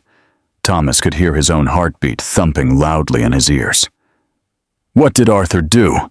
Thomas demanded, every muscle in his broad shoulders pulling incredibly tight. "Arthur hated you, Thomas," Helen confessed, the ugly, shameful truth finally bleeding out into the open air. "He was deeply, violently jealous of you. When you took the fall for him, when you saved him from prison, it did not make him grateful. It made him feel small. It made him look weak in front of the club, and he absolutely despised you for being the better man." Thomas closed his eyes, remembering Arthur's arrogant, cruel smile. It made perfect, terrifying sense. "When Martha died," Helen continued, her voice breaking into quiet sobs, "when you locked yourself away in that house, Arthur saw his perfect opportunity. He went to the clubhouse, Thomas. He sat at the head of the table and he poisoned the well. He told Marcus and David and the rest of the boys a horrible, fabricated lie." Helen paused, taking a ragged, shaking breath. "He told them you had completely lost your mind." Helen whispered the words, hitting Thomas like physical blows to the chest. "He told them you were angry, unhinged, and incredibly dangerous. He forged a story saying you blamed the club for Martha's death. He told Marcus that if they went to your house, you would kill them. He convinced them that staying away was the only way to keep the Brotherhood safe." Thomas stumbled backward, his heavy boots scraping against the linoleum floor. He hit the edge of the kitchen counter, grabbing the wooden edge to keep himself from falling. The air was completely sucked out of the room. The narrative of the last 11 years, the story of cowardice and abandonment, suddenly shifted, transforming into something far darker and far more sinister. It was not just weakness. It was an active, malicious betrayal engineered by the Varian he had saved. "He lied to his own brother," Thomas whispered, completely horrified by the depth of the cruelty. "He did," Helen cried. "Marcus was crushed by guilt, but Arthur convinced him it was for the best. Marcus has spent 11 years believing you hated him. He has spent 11 years thinking he was respecting your dangerous boundaries." "How do you know this, Helen?" Thomas asked, his voice shaking with a sudden rising fury. "How can you be absolutely sure?" "Because Arthur was a proud, arrogant man," Helen said bitterly. "He kept records. He kept a small, locked metal box in his office. After he died in that crash, I broke the lock. I found letters, Thomas. I found his personal journals. He wrote down everything. He gloated about it. He bragged on paper about how easily he manipulated the club and how completely he destroyed your reputation." Thomas stared blindly at the wall, his mind racing, tearing down 11 years of assumptions and trying to rebuild them in the dark. "I have the box, Thomas," Helen said softly, her crying slowly fading into a quiet, resigned exhaustion. "I have all the letters. They are yours to read. You deserve to know the absolute truth about what was taken from you. I live in Charlotte now. If you want to see them, please come to my house." Thomas slowly lowered the phone from his ear. He looked at the kitchen table where Marcus had sat, weeping into his large hands, begging for forgiveness, completely unaware of the massive lie he had been living. Thomas brought the plastic receiver back to his mouth. "Give me your address, Helen," Thomas said, his voice cold, absolute, and utterly resolved. "I am leaving right now." Thomas hung up the heavy plastic phone. He did not move for a very long time. He just stood there, staring at the faded yellow wallpaper in his kitchen, letting the absolute shock wash over his body. The story he had told himself for 4,000 days had just been torn to shreds. He walked down the narrow hallway, and he opened the coat closet. He reached past his heavy winter coats, and he grabbed a faded brown canvas jacket. He reached into a small ceramic bowl by the front door, and he picked up the keys to his old pickup truck. He had not driven down the mountain in a very long time. His world had consisted of the farmhouse, the barn, and the quiet woods. But today, the world was calling him back, and it was demanding his attention. He walked out the front door and he climbed into the cab of the rusty truck. He turned the key, and the old engine sputtered, coughed, and finally roared to life. He shifted into gear, and he drove slowly down Willow Creek Road, leaving the quiet mountain behind. The drive to Charlotte took 3 hours. The highway was long, flat, and perfectly straight. The spring sun beat down on the windshield, warming the cold cab of the truck. But Thomas did not feel the warmth. His mind was racing, twisting, trying to make sense of the massive, devastating lie. He thought about Arthur Vance. He thought about the sharp, arrogant smile, the cruel jokes, the constant, desperate need for control. Thomas had saved Arthur from a long, dark prison sentence. He had taken the blame simply because Arthur was Marcus's brother. He did it for Marcus, and Arthur, in return, had burned Thomas's life to the ground. But as Thomas drove, his anger began to shift. The furious, burning rage toward the motorcycle club slowly started to melt away. For 11 years, he had hated Marcus. He had hated David and Big John and every single man wearing that patch. He hated them for being cowards. Now the truth was sitting heavy in his chest. They were not cowards. They were victims too. Arthur had manipulated them, twisting their loyalty, using their fear against them. Arthur had stolen Thomas from the club, but he had also stolen the club from Thomas. Thomas exited the highway, driving into the quiet suburban streets of Charlotte. He pulled up to a small, neat brick house, sitting quietly at the end of a cul-de-sac. The lawn was perfectly cut. The bushes were perfectly trimmed. It looked like an ordinary house, hiding an extraordinary secret.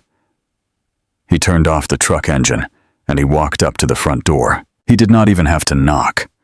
The door opened, and Helen Vance stood in the doorway.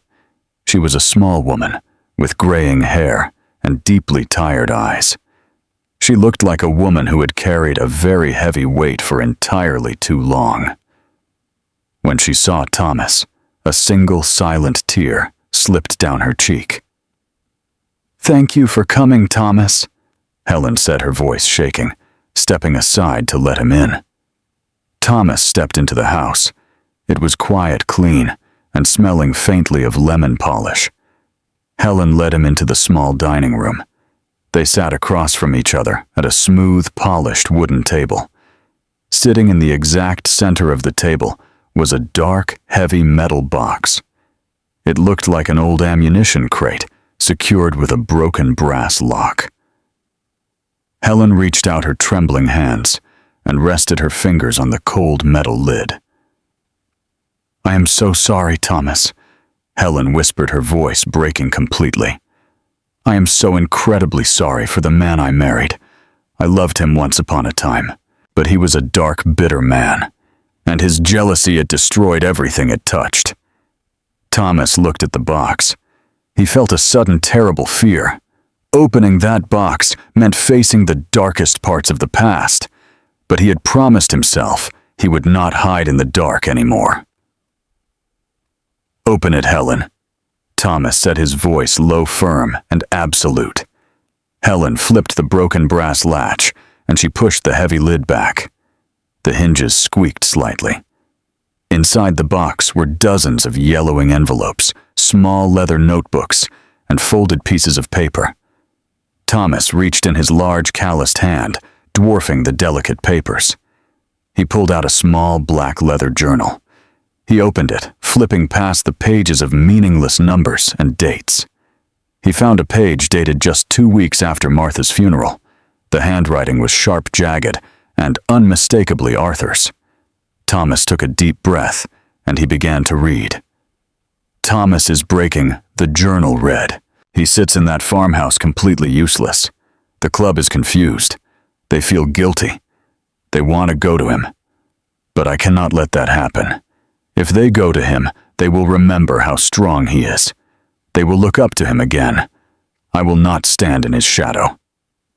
Thomas felt his jaw clench, his teeth grinding together.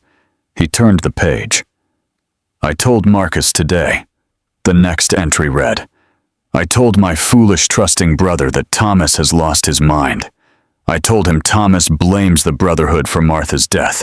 I said if we ride up that mountain, Thomas will meet us with a shotgun. Marcus was devastated. He cried like a child. He actually believed me. He agreed we have to stay away for our own safety. Thomas is completely isolated now. He is exactly where he belongs. Thomas dropped the small leather journal onto the wooden table. It hit the wood with a heavy, sickening thud. He sat back in his chair, staring at the ceiling, trying to pull air into his tight, burning lungs. He felt physically sick. The sheer calculated cruelty of it was almost impossible to comprehend. Arthur had sat at a table, watched his own brother weep with guilt, and fed him an absolute, devastating lie. He did this, Thomas whispered, his voice trembling with a mixture of absolute horror and profound sadness. He engineered my loneliness. He built a wall around my house, and he made sure nobody could ever climb over it. Helen nodded, crying silently across the table. There are letters too, Helen said, pointing a shaking finger toward the metal box. Letters he wrote to the older club members. He planted the seeds everywhere, Thomas. He told everyone you were dangerous. He made sure every single door was permanently locked. Thomas reached back into the box. He grabbed a handful of the yellow envelopes, reading the cruel, fabricated lies written in Arthur's sharp handwriting. He read about his own supposed madness. He read about threats he never made, and anger he never expressed. He read the architecture of his own destruction. And as he read, a profound, heavy silence fell over him. The anger, the bright, burning rage suddenly went out. It was replaced by a deep, overwhelming sorrow. He mourned for himself, for the 11 years he spent sitting in a dark room, believing he was unloved.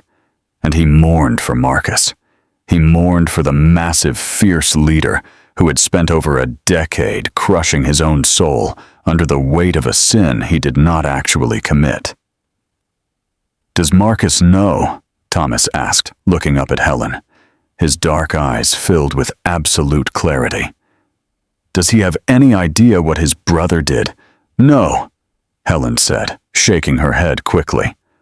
No, Thomas. I did not call him. I called you first. It was your life that was ruined. I believed it was your right to decide what happens next. You hold the truth now. You can burn the box and walk away. Or you can show it to him. Thomas looked at the dark metal box. He placed his large hands flat against the table. He sat in my kitchen yesterday, Thomas said, his voice dropping to a low, quiet rumble. He cried, Helen. He begged for my forgiveness. He carried the absolute weight of the world on his shoulders. He thought he abandoned me. He thought he was a coward. Thomas stood up from the table.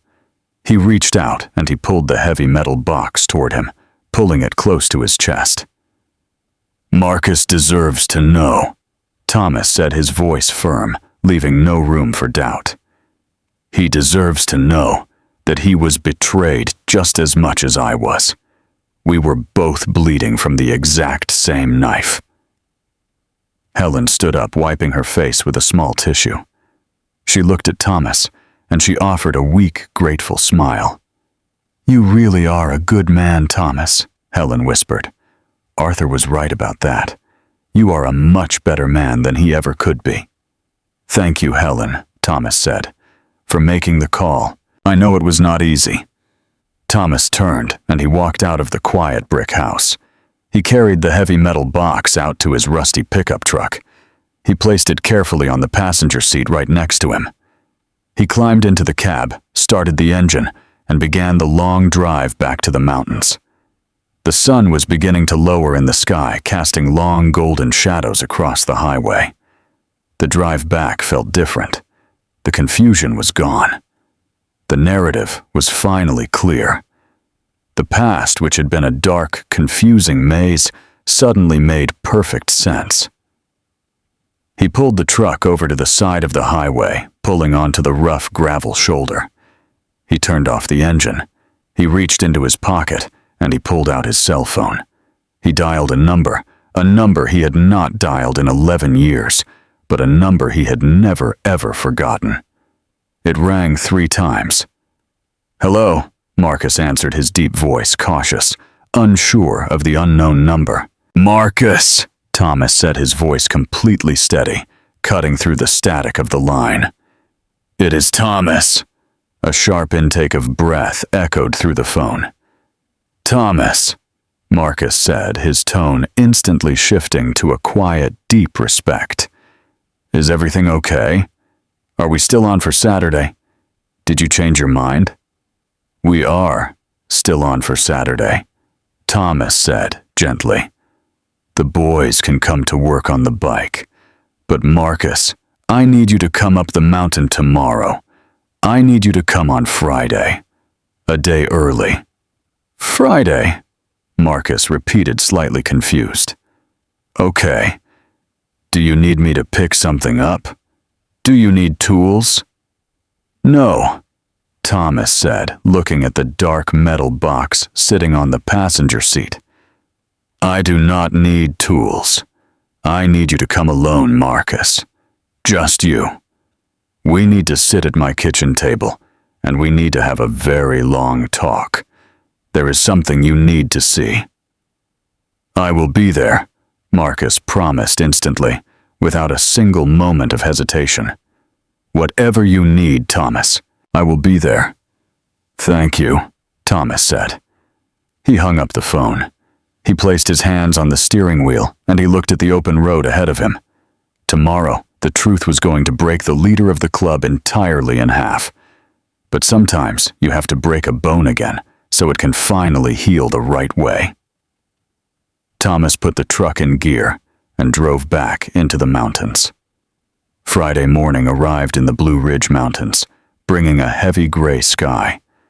The thick, dark clouds hung very low over the pine trees, threatening a cold spring rain. Thomas Miller was already awake long before the sun even tried to rise. He sat alone in his quiet kitchen, his hands wrapped around a hot mug of black coffee. Sitting directly in front of him, right in the center of the scratched wooden table, was the heavy metal box. It was a cold, ugly thing. It looked completely out of place in a home. But that dark metal box held the absolute truth of the last 11 years. It held the dark, twisted secrets of Arthur Vance. It held the reason why Thomas was left to drown in his grief, completely alone. Thomas stared at the box. He felt a deep, profound sorrow settling heavily in his chest.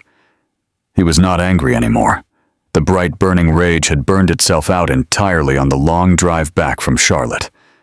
Now there was only a quiet, exhausted sadness. He felt incredibly sad for himself, and he felt incredibly sad for Marcus.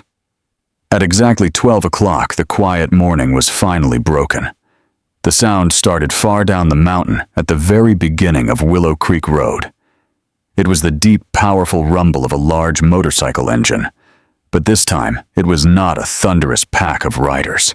It was just a single engine roaring entirely alone, fighting against the steep, winding incline.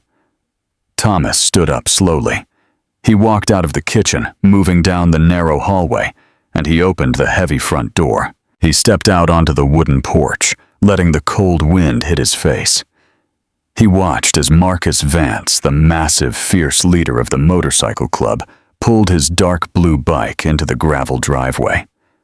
Marcus parked the heavy machine, kicked the metal stand down, and turned the loud engine off. The silence rushed back in, completely filling the yard. Marcus took off his heavy leather gloves, and he pulled off his dark sunglasses.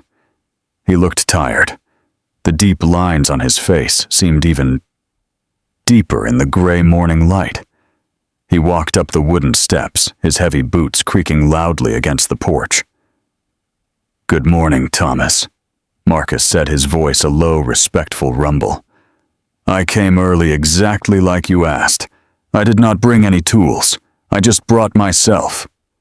"Good morning, Marcus," Thomas replied, his voice calm, steady, and incredibly serious. "Come inside. We need to sit down. The coffee is hot, and we have a very long talk ahead of us." Marcus stepped inside the quiet farmhouse. He followed Thomas down the hallway and into the small kitchen. Marcus pulled out a wooden chair, the exact same chair he had wept in just 3 days ago. He sat down, placing his large hands flat on the table. And then Marcus saw the heavy metal box. He stared at it, his dark eyes narrowing slightly. It looked like an old military crate. The brass lock on the front was completely broken, snapped in half by a heavy tool. "What is this, Thomas?" Marcus asked, his voice filled with a quiet, careful curiosity. Thomas sat down across from him. He did not touch the box. He just looked at Marcus, studying the tired, loyal face of his oldest friend. Yesterday afternoon, Thomas started speaking slowly, leaving plenty of space between his words. My telephone rang. It was a woman. Her name is Helen Vance. Marcus froze completely. The color instantly drained out of his weathered face, leaving him looking pale and incredibly sick. Helen Vance was his sister-in-law. She was the widow of his older brother, Arthur. Helen had completely cut ties with the motorcycle club on the exact day they buried Arthur 5 years ago. "Helen called you," Marcus whispered, completely unable to hide his absolute shock. "I have not spoken to Helen in 5 long years. Why on earth would she call you? She heard that you rode up this mountain, Marcus." Thomas explained, his voice gentle, but incredibly firm. "She heard that you came to my house. And when she heard that, she realized she could not keep a terrible secret anymore." Thomas reached out, and he pushed the heavy metal box across the wooden table. It scraped loudly against the wood, stopping right in front of Marcus's hands. "Arthur kept records, Marcus," Thomas said, looking directly into his friend's wide, terrified eyes. "Your brother was a very proud man. He was a very arrogant man. And he wrote down everything he did in small leather journals and kept them locked inside this metal box. Helen found them after he died in that crash." Marcus looked down at the dark box. His hands began to shake. A sudden terrible dread formed in the very bottom of his stomach. He did not want to open it. He felt like a man standing on the edge of a massive cliff, staring down into the absolute dark. "Open it, Marcus," Thomas commanded, his voice soft, leaving absolutely no room for escape. "You need to see the truth. You need to know what you have been carrying for 11 years. Marcus swallowed hard. His massive, scarred hand reached out, trembling violently. He lifted the heavy metal lid, pushing it back. The rusty hinges squeaked loudly in the quiet kitchen. He looked inside. He saw the yellowing envelopes. He saw the small black leather journals. "Take the black journal," Thomas instructed, pointing a steady finger toward the box. "Open it. Read the page marked with the folded corner. Read it out loud, Marcus. Read the words your brother wrote exactly 2 weeks after my wife died." Marcus pulled the small leather book from the box. It felt incredibly heavy in his hands. He opened the cover. He found the folded corner, and he stared at the sharp, jagged handwriting. He knew that handwriting instantly. It belonged to his brother, Arthur. Marcus took a deep, ragged breath, and he began to read. "Thomas is breaking." Marcus read, his voice shaking so badly he could barely form the words. "He sits in that farmhouse completely useless. The club is confused. They feel guilty. They want to go to him. But I cannot let that happen. If they go to him, they will remember how strong he is. They will look up to him again. I will not stand in his shadow." Marcus stopped reading. The air in the kitchen suddenly disappeared entirely. He could not breathe. His chest tightened painfully, a massive, crushing weight pressing down on his ribs. "Keep reading," Thomas said, his voice completely steady. an anchor in the middle of a terrible storm. Marcus forced his eyes back down to the page. His vision was blurring, the tears welling up thick and fast. "I told Marcus today," Marcus continued, his voice breaking into a harsh, ragged whisper. "I told my foolish, trusting brother that Thomas has lost his mind. I told him Thomas blames the Brotherhood for Martha's death. I said if we ride up that mountain, Thomas will meet us with a shotgun." Marcus was devastated. He cried like a child. He actually believed me. He agreed we have to stay away for our own safety. Thomas is completely isolated now. He is exactly where he belongs. The leather journal slipped from Marcus's hands. It fell onto the wooden table, the pages fluttering softly before settling completely still. Marcus did not scream. He did not yell. He did not flip the heavy wooden table or smash the coffee mugs against the wall. Instead, the massive, terrifying leader of the motorcycle club just completely collapsed inward. It was like watching a massive, ancient tree rotting from the very inside, finally giving up and crashing silently to the forest floor. He slumped forward in his wooden chair. He grabbed the thick hair on his head, pulling it tightly in his fists. He pulled his knees up, curling his massive body into a tight, incredibly small ball. He let out a sound so deeply painful, so completely broken, that Thomas had to look away for a moment. It was the sound of absolute, total devastation. "He lied to me," Marcus sobbed, rocking back and forth in his chair, completely unable to process the sheer magnitude of the betrayal. "My own flesh and blood. My older brother. He looked me directly in the eyes. He watched me cry for you, and he fed me a massive, calculated lie. He made me abandon my best friend." Thomas did not speak. He just sat across the table, letting the terrible storm wash over the broken man. "I hated myself, Thomas," Marcus cried, the tears falling freely onto his leather vest, staining the thick material dark. "For 4,000 days, I looked in the mirror, and I hated the coward staring back at me. I thought I was weak. I thought I was protecting the club from your dangerous anger. He used my loyalty, he used my love for the Brotherhood as a weapon against you."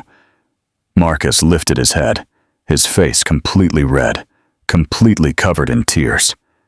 He looked at Thomas, his dark eyes begging, pleading for some kind of understanding. "I swear to you, Thomas," Marcus choked out, his voice raw and bleeding. "I swear on my own life, if I had known the truth, I would have burned the clubhouse to the ground. I would have fought the entire world to get to this mountain. I would never ever have left you alone." "I know, Marcus," Thomas said, his voice dropping to a low, incredibly gentle rumble. "I know you would have come. That is exactly why I drove to Charlotte yesterday. That is exactly why I brought this box back to you." Thomas leaned forward across the table. He reached out his large, calloused hand, and he placed it firmly over Marcus's shaking, clenched fist. The touch was strong, incredibly grounding, offering an absolute, unconditional forgiveness. "Arthur hated me," Thomas said quietly, staring directly into Marcus's broken eyes. "He hated me because I saved him. He felt small, and he wanted to make me feel smaller. He built a massive wall around my life. He locked me in the dark, and he used you to lay the bricks." Thomas paused, taking a slow, deep breath. "But the wall is broken now, Marcus," Thomas continued, his voice rising slightly, filled with a sudden, powerful strength. "Arthur is dead. His lies are completely dead. We are not cowards. We are just two old men who loved each other and were betrayed by the exact same man. We were both bleeding from the exact same knife." Marcus stared at Thomas's hand, resting firmly over his own. He felt the incredible, impossible grace in that touch. He did not deserve it. He felt he deserved to be beaten, to be banished, to be hated forever. But Thomas was offering him something else entirely. Thomas was offering him his life back. "How can you forgive me?" Marcus whispered, his voice completely shattered. "How can you sit here and look at my face and not want to kill me?" "Because holding on to anger is an incredibly heavy burden," Thomas said, a sad, beautiful smile touching his lips. "I carried it for 11 years, Marcus. It almost crushed me to death. I am putting it down today. I am letting it go." Thomas pulled his hand back. He sat up tall in his chair. "Tomorrow is Saturday," Thomas said, his voice changing, shifting back to the strong, focused man he used to be. "You made me a promise, Marcus Vance. You promised you would bring parts. You promised you would bring tools. You promised you would help me wake up my motorcycle." Marcus wiped his face with his heavy sleeves, taking a ragged, shaking breath. He looked at the man across the table, and he felt a sudden, profound shift in his own soul. The massive, crushing weight of guilt. The terrible burden he had carried for a decade slowly began to lift off his shoulders. "I remember my promise," Marcus said, his voice finally finding a steady, solid ground. "I will be here, Thomas, first thing in the morning, with everything we need." "Good," Thomas said simply. "Now drink your coffee. It is getting cold." The two men sat in the quiet kitchen. Outside, the cold spring rain finally began to fall, hitting the tin roof with a steady, peaceful rhythm. The dark clouds were washing the mountain clean, and inside the house, the long, terrible nightmare of the last 11 years was finally, completely over. Saturday morning broke clear and bright. The heavy cold rain from Friday had washed the mountain completely clean. The sky was a brilliant pale blue, completely empty of clouds. The morning air smelled of wet pine needles, damp soil, and fresh possibilities. It was the perfect day for a resurrection. Thomas Miller stood in his gravel driveway long before the sun had fully risen over the trees. He did not feel tired. He did not feel the heavy, dragging exhaustion that had defined his life for the past 11 years. Instead, he felt a strange, humming energy in his veins. He wore an old pair of faded denim jeans, a simple white t-shirt, and his heavy work boots. He was ready to work. At exactly 8 o'clock, the familiar sound returned. It started low in the valley, echoing sharply against the mountain walls. The deep, thunderous rumble of large engines. Thomas stood on his porch, watching the tree line. Moments later, 5 massive motorcycles came into view, turning sharply onto Willow Creek Road, kicking up a small cloud of white dust. Marcus Vance led the pack, his dark blue bike gleaming in the morning sun. Behind him came David Harrison, Big John, and the young kid Billy. But this time, they were not riding light. Their motorcycles were loaded down with heavy leather saddlebags packed entirely full of metal tools, clean rags, and brand new factory-sealed parts. They pulled into the driveway, forming a neat, organized line. They kicked their metal stands down, and they turned their engines off. When they took off their heavy helmets, Thomas saw an immediate, profound change in their faces. Marcus had called an emergency meeting at the clubhouse late Friday night. He had placed the heavy metal box right in the center of the table. He had read Arthur's letters out loud to the entire Brotherhood, the heavy, suffocating guilt. The shame that had kept them away from this mountain for 4,000 days was completely gone. In its place was a fierce, burning, absolute loyalty. They knew the truth now. They knew they had been robbed of their brother by a cruel, calculated lie. And they were here today to take their brother back. Big John was the first to walk up to the porch. The massive, broad-shouldered man did not say a single word. He just walked right up to Thomas, reached out his huge, muscular arms, and he pulled Thomas into a tight, bone-crushing hug. It was the embrace of a man who had missed his family. Thomas hugged him back, patting the giant firmly on the back. David stepped up next, gripping Thomas's hand firmly, his sharp, weathered face breaking into a wide, genuine smile.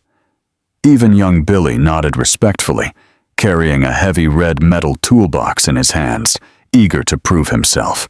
"Let us get to work," Marcus said, pulling a pair of worn leather work gloves from his back pocket. They walked across the yard, heading straight for the barn. The heavy rusted wooden doors were already pushed open wide, letting the bright spring sunlight pour completely inside. The midnight blue motorcycle sat right in the center of the dirt floor, waiting patiently in the dust. Big John took the absolute lead. He was a master mechanic, and this dusty barn was now his personal sanctuary. He pointed his thick finger, assigning tasks to the men with complete, unquestioned authority. David was put in charge of the wheels. He had to remove the old rotted rubber tires and mount the thick, brand new ones they had brought up the mountain. Billy was handed a thick stack of clean cotton rags and a large bottle of silver chrome polish. His job was to scrub away a decade of neglect. Marcus and Thomas took the engine working side by side, exactly like they used to do all those years ago. The quiet barn quickly filled with the beautiful, chaotic sounds of honest work. Heavy metal wrenches clinked loudly against steel bolts. Ratchets clicked in a fast, rhythmic pattern. The smell of fresh motor oil, strong chemical cleaner, and old dust completely filled the air. It was a chaotic symphony of restoration, pushing away the stale, heavy scent of 11 years of profound sadness. It was not just mechanical work. As Thomas turned a wrench, his hands covered in dark, thick grease, he realized it was a physical, tangible healing. Every rusted bolt they removed, every dry, cracked hose they replaced, felt like they were tearing away a small piece of the dark, heavy past. And as they worked, the silence of the farmhouse was finally completely broken. They began to talk. They told stories, speaking loud and proud, trying to project their voices over the clattering of their heavy tools. David told a wild, exaggerated story about a cross-country run to Daytona back in the late 80s. He waved a greasy wrench in the air for dramatic effect, making Big John roll his eyes and laugh deeply. Marcus talked about the old, leaky roof of the original clubhouse, reminding Thomas of the terrible burnt coffee they used to drink on freezing Sunday mornings. Thomas found himself laughing. It was not the small, hesitant laugh from the kitchen table. It was a loud, deep, booming laugh coming from the very bottom of his chest. He wiped his greasy hands on his faded jeans, looking around the bright, sunlit barn. He saw the young kid Billy scrubbing the chrome exhaust pipes with absolute devotion, rubbing the metal until it shined like a brilliant silver mirror. He saw his brothers covered in dirt grease and sweat working tirelessly to restore the final gift his wife had ever given him. For the very first time since Martha died, Thomas did not feel like a ghost haunting his own life. He felt the ache in his muscles. He felt the cold metal in his hands. He felt entirely wonderfully alive. By early afternoon, the transformation of the motorcycle was absolutely incredible. The thick gray blanket of dust was completely gone. The midnight blue paint, polished carefully by Billy's tireless hands, gleamed deeply and richly in the sunlight. It looked like a piece of the night sky brought down to earth. The old flat tires had been replaced with thick, aggressive new rubber, giving the bike a proud, heavy stance. Big John had completely flushed the engine, replacing the cracked fuel lines, changing the dark oil, and installing a heavy brand new battery. "She looks brand new, Thomas," David said, stepping back from the front wheel. He wiped his sweaty forehead with the back of his arm, leaving a dark, comical smudge of grease across his skin.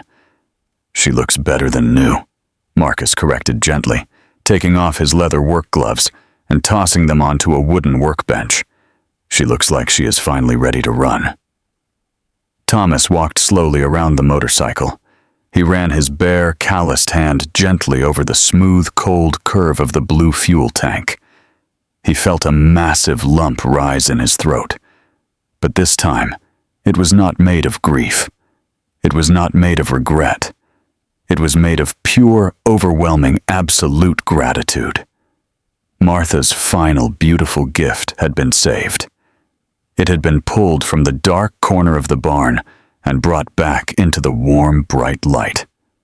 "We are not finished yet," Big John said, his deep, rumbling voice cutting through the quiet, emotional moment.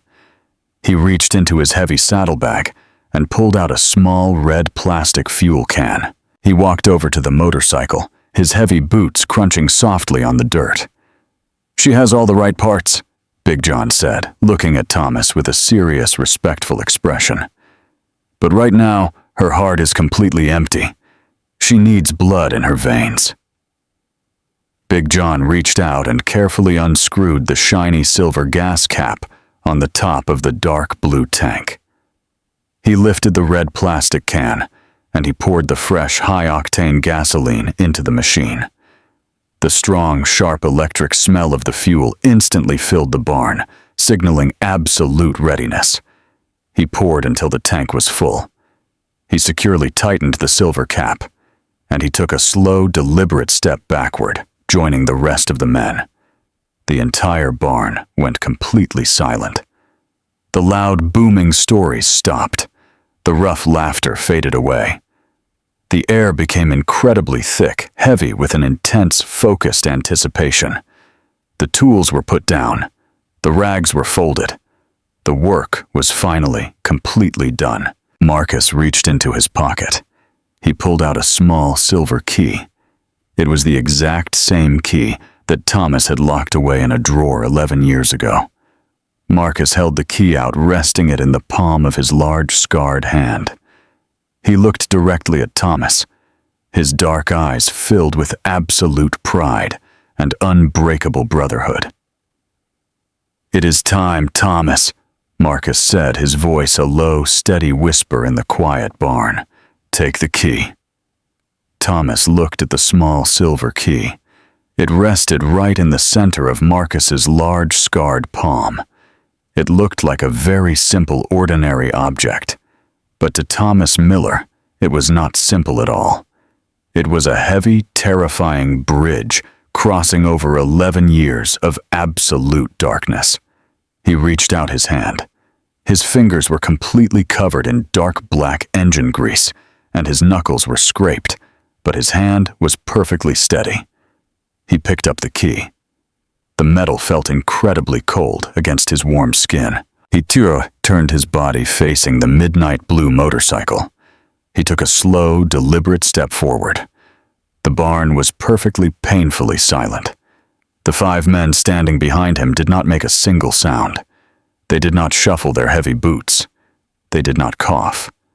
They just watched, holding their breath, bearing witness to a man stepping back into his own life. Thomas swung his right leg over the heavy leather seat. He sat down. The springs beneath the leather groaned softly under his weight. He reached out and he grabbed the polished metal handlebars. He felt the familiar heavy width of the machine. He placed his boots firmly on the metal foot pegs. For a single fleeting second, he closed his eyes. He expected to feel a massive, crushing wave of grief. He expected the memory of his wife Martha to hit him like a heavy physical blow. But the pain did not come. Instead, he felt a strange, profound warmth. He felt as though Martha was standing right there in the dusty barn, standing just out of sight, smiling her bright, beautiful smile. She was not a ghost anymore. She was a blessing. Thomas opened his eyes. He took a long, deep breath of the air, pulling the sharp smell of the fresh gasoline deep into his lungs. He pushed the small silver key into the ignition. It slid in smoothly. He turned his wrist a sharp, quick motion to the right. The dashboard lights instantly flickered, glowing a bright, vibrant green in the dim barn. The brand new battery was completely awake. Thomas moved his thumb. He rested it against the metal starter button. His heart was beating so incredibly fast, it felt like a wild bird trapped inside his chest. He pressed the button down, and he held it. The heavy engine groaned. It was a deep, metallic, struggling sound. The pistons fought against a decade of sleep. The machine coughed a harsh, dry sputter. The starter whined, turning over and over and over. It sounded like an old man trying desperately to clear his throat. Thomas did not let go. He held the button down, twisting the rubber throttle gently with his right hand, feeding the fresh gasoline into the engine. The machine coughed again, much louder this time. A thick puff of gray smoke shot out of the polished chrome exhaust pipes. The engine shuddered violently, shaking the entire frame of the motorcycle, vibrating straight through Thomas's heavy boots and traveling all the way up into his chest. And then, like a creature remembering exactly what it was born to do, the engine caught. It did not just start. It absolutely roared. The sound was massive, thunderous, and incredibly beautiful. It exploded inside the wooden barn, echoing loudly against the walls, shaking the dust from the wooden rafters high above. It was a deep, powerful, steady rumble. It was the absolute, undeniable sound of life. Thomas twisted the throttle, rolling his wrist back. The engine screamed a fierce, triumphant roar, declaring its survival to the entire mountain. In that exact moment, Thomas Miller broke. But he did not break into pieces. He broke completely open. The heavy, suffocating weight, the thick armor of grief he had worn for 4,000 days, instantly shattered into dust. The tears finally came, but they were not tears of sorrow. They were tears of absolute, overwhelming joy. He sat on the rumbling motorcycle holding the throttle, and he wept freely, letting the loud noise of the engine drown out his crying. He felt the powerful vibration in his hands. He felt the heat rising from the metal pipes. He was alive. He was finally, truly, completely alive. Behind him, the silence of the Brotherhood was shattered. Big John let out a massive, booming cheer, throwing his heavy, greasy hands high into the air. Young Billy was jumping up and down, a giant, brilliant smile plastered across his dirty face. David Harrison clapped his hands together, laughing loudly, wiping the happy tears from his own sharp eyes. Marcus Vance simply stood there, watching his oldest friend. He crossed his massive arms over his leather vest, and he smiled. It was a quiet, profound smile. The terrible, heavy debt of the past was finally paid in full. The lie was broken, and the Brotherhood was whole again. Thomas let the engine settle down, dropping into a smooth, steady, rhythmic idle. He turned his head, looking back over his shoulder. He looked at the men who had brought him back from the dead. "Well," Thomas yelled, projecting his rough voice over the loud rumble of the engine. "What are we waiting for? I have a full tank of gas, and I intend to use it." Marcus laughed a deep rumbling sound. He turned to his men, and he nodded his head toward the driveway. "You heard the man?" Marcus shouted. "Mount up. We ride." The men rushed out of the barn, running toward their own massive machines. Within seconds, 5 more engines roared to life, joining the chaotic, beautiful symphony. Thomas kicked his motorcycle into gear. He slowly released the clutch, and the heavy blue bike rolled forward. He rode out of the dark, dusty barn, and he crossed the threshold, driving directly into the bright, warm, blinding spring sunlight. He rode down the gravel driveway leading the pack. Marcus pulled up right beside him, riding shoulder to shoulder exactly the way they used to ride all those years ago. David, Big John, and Billy fell into a perfect tight formation behind them. They turned onto Willow Creek Road, leaning their heavy bikes into the sharp, winding curves. The cold mountain wind rushed against Thomas's face, blowing his gray hair wildly around his head. It was the greatest feeling in the entire world. He felt the power of the machine beneath him pushing him forward faster and faster. He was not riding away from his past. He was riding completely forward, carrying his beautiful memories with him. Far down the mountain, in the quiet town of Asheville, Sarah was working the busy lunch shift at the Rusty Spoon. The diner was packed. The air was filled with the smell of frying bacon, the loud clattering of plates, and the constant hum of overlapping conversations. Sarah was exhausted. Her feet ached, and her lower back throbbed with a dull, familiar pain. She was carrying a heavy tray of empty coffee mugs, walking quickly toward the busy kitchen. Suddenly, she felt a sharp, short buzz in the front pocket of her faded blue apron. She stopped walking. She set the heavy tray down on an empty table. She reached into her pocket, and she pulled out her cell phone. The bright screen was glowing, showing a brand new text message. It was a picture message sent from her father's phone number. Sarah tapped the screen, opening the image. The photograph was taken by David holding his phone out while riding down the highway. It showed the open, winding mountain road, surrounded by tall green pine trees. The bright blue sky was enormous and completely clear. Right in the center of the photograph, riding at the very front of the tight pack, was her father. Thomas was sitting tall on the midnight blue motorcycle. The sun was shining brightly on the polished chrome. But the most beautiful part of the picture was her father's face.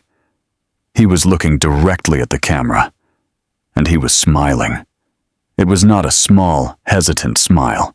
It was a massive, genuine, completely unrestrained smile. It was the smile of a man who had finally found his way back home.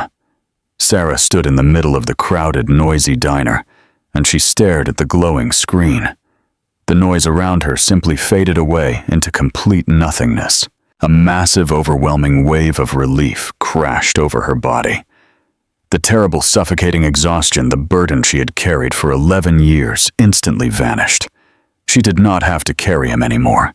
He was strong again. He was alive. Sarah placed her hand gently over her lower stomach, resting it against her apron. She felt the tiny secret life growing inside her. A beautiful, wet smile broke across her tired face. She knew with absolute, unshakable certainty that her father was finally ready. He was ready to hear the news. He was ready to be a grandfather. He was ready to hold a new life in his strong, calloused hands. She wiped a happy tear from her cheek, put the phone back into her pocket, picked up her tray, and went back to work. The world is a very strange, complicated place. It will break your heart.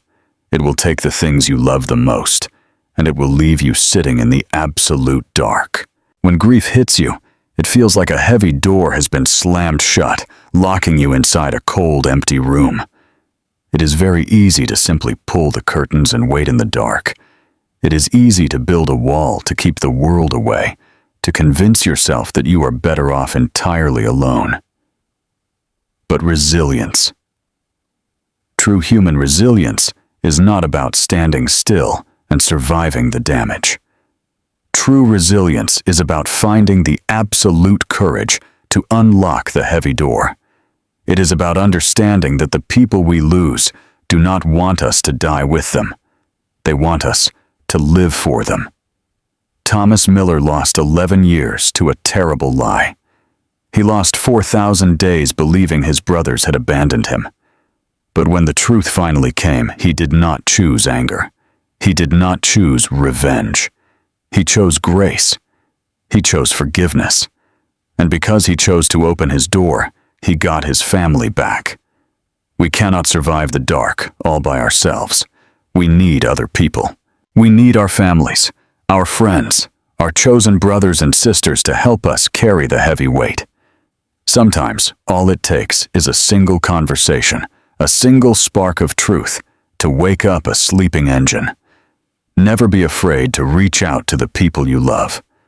Never be afraid to ask the hard questions. Because sometimes, the people you think walked away are just waiting for you to invite them back inside. Thank you so much for listening to this story today. I really hope it meant something to you. I hope it reminded you of the incredible power of forgiveness and the absolute strength of family. I want to know where you are listening from right now. Please go down to the comments section below and leave the name of your city and your state. I love seeing how far these stories travel and how they connect all of us together. If this story touched your heart, please hit the like button. It helps this channel grow, and it allows me to keep sharing these long, emotional journeys with you. And if you have not already, please hit subscribe and turn on the notification bell so you never miss another story. Take care of yourselves. Take care of each other. Forgive quickly. Love deeply. And always keep writing forward. I will see you all in the next video.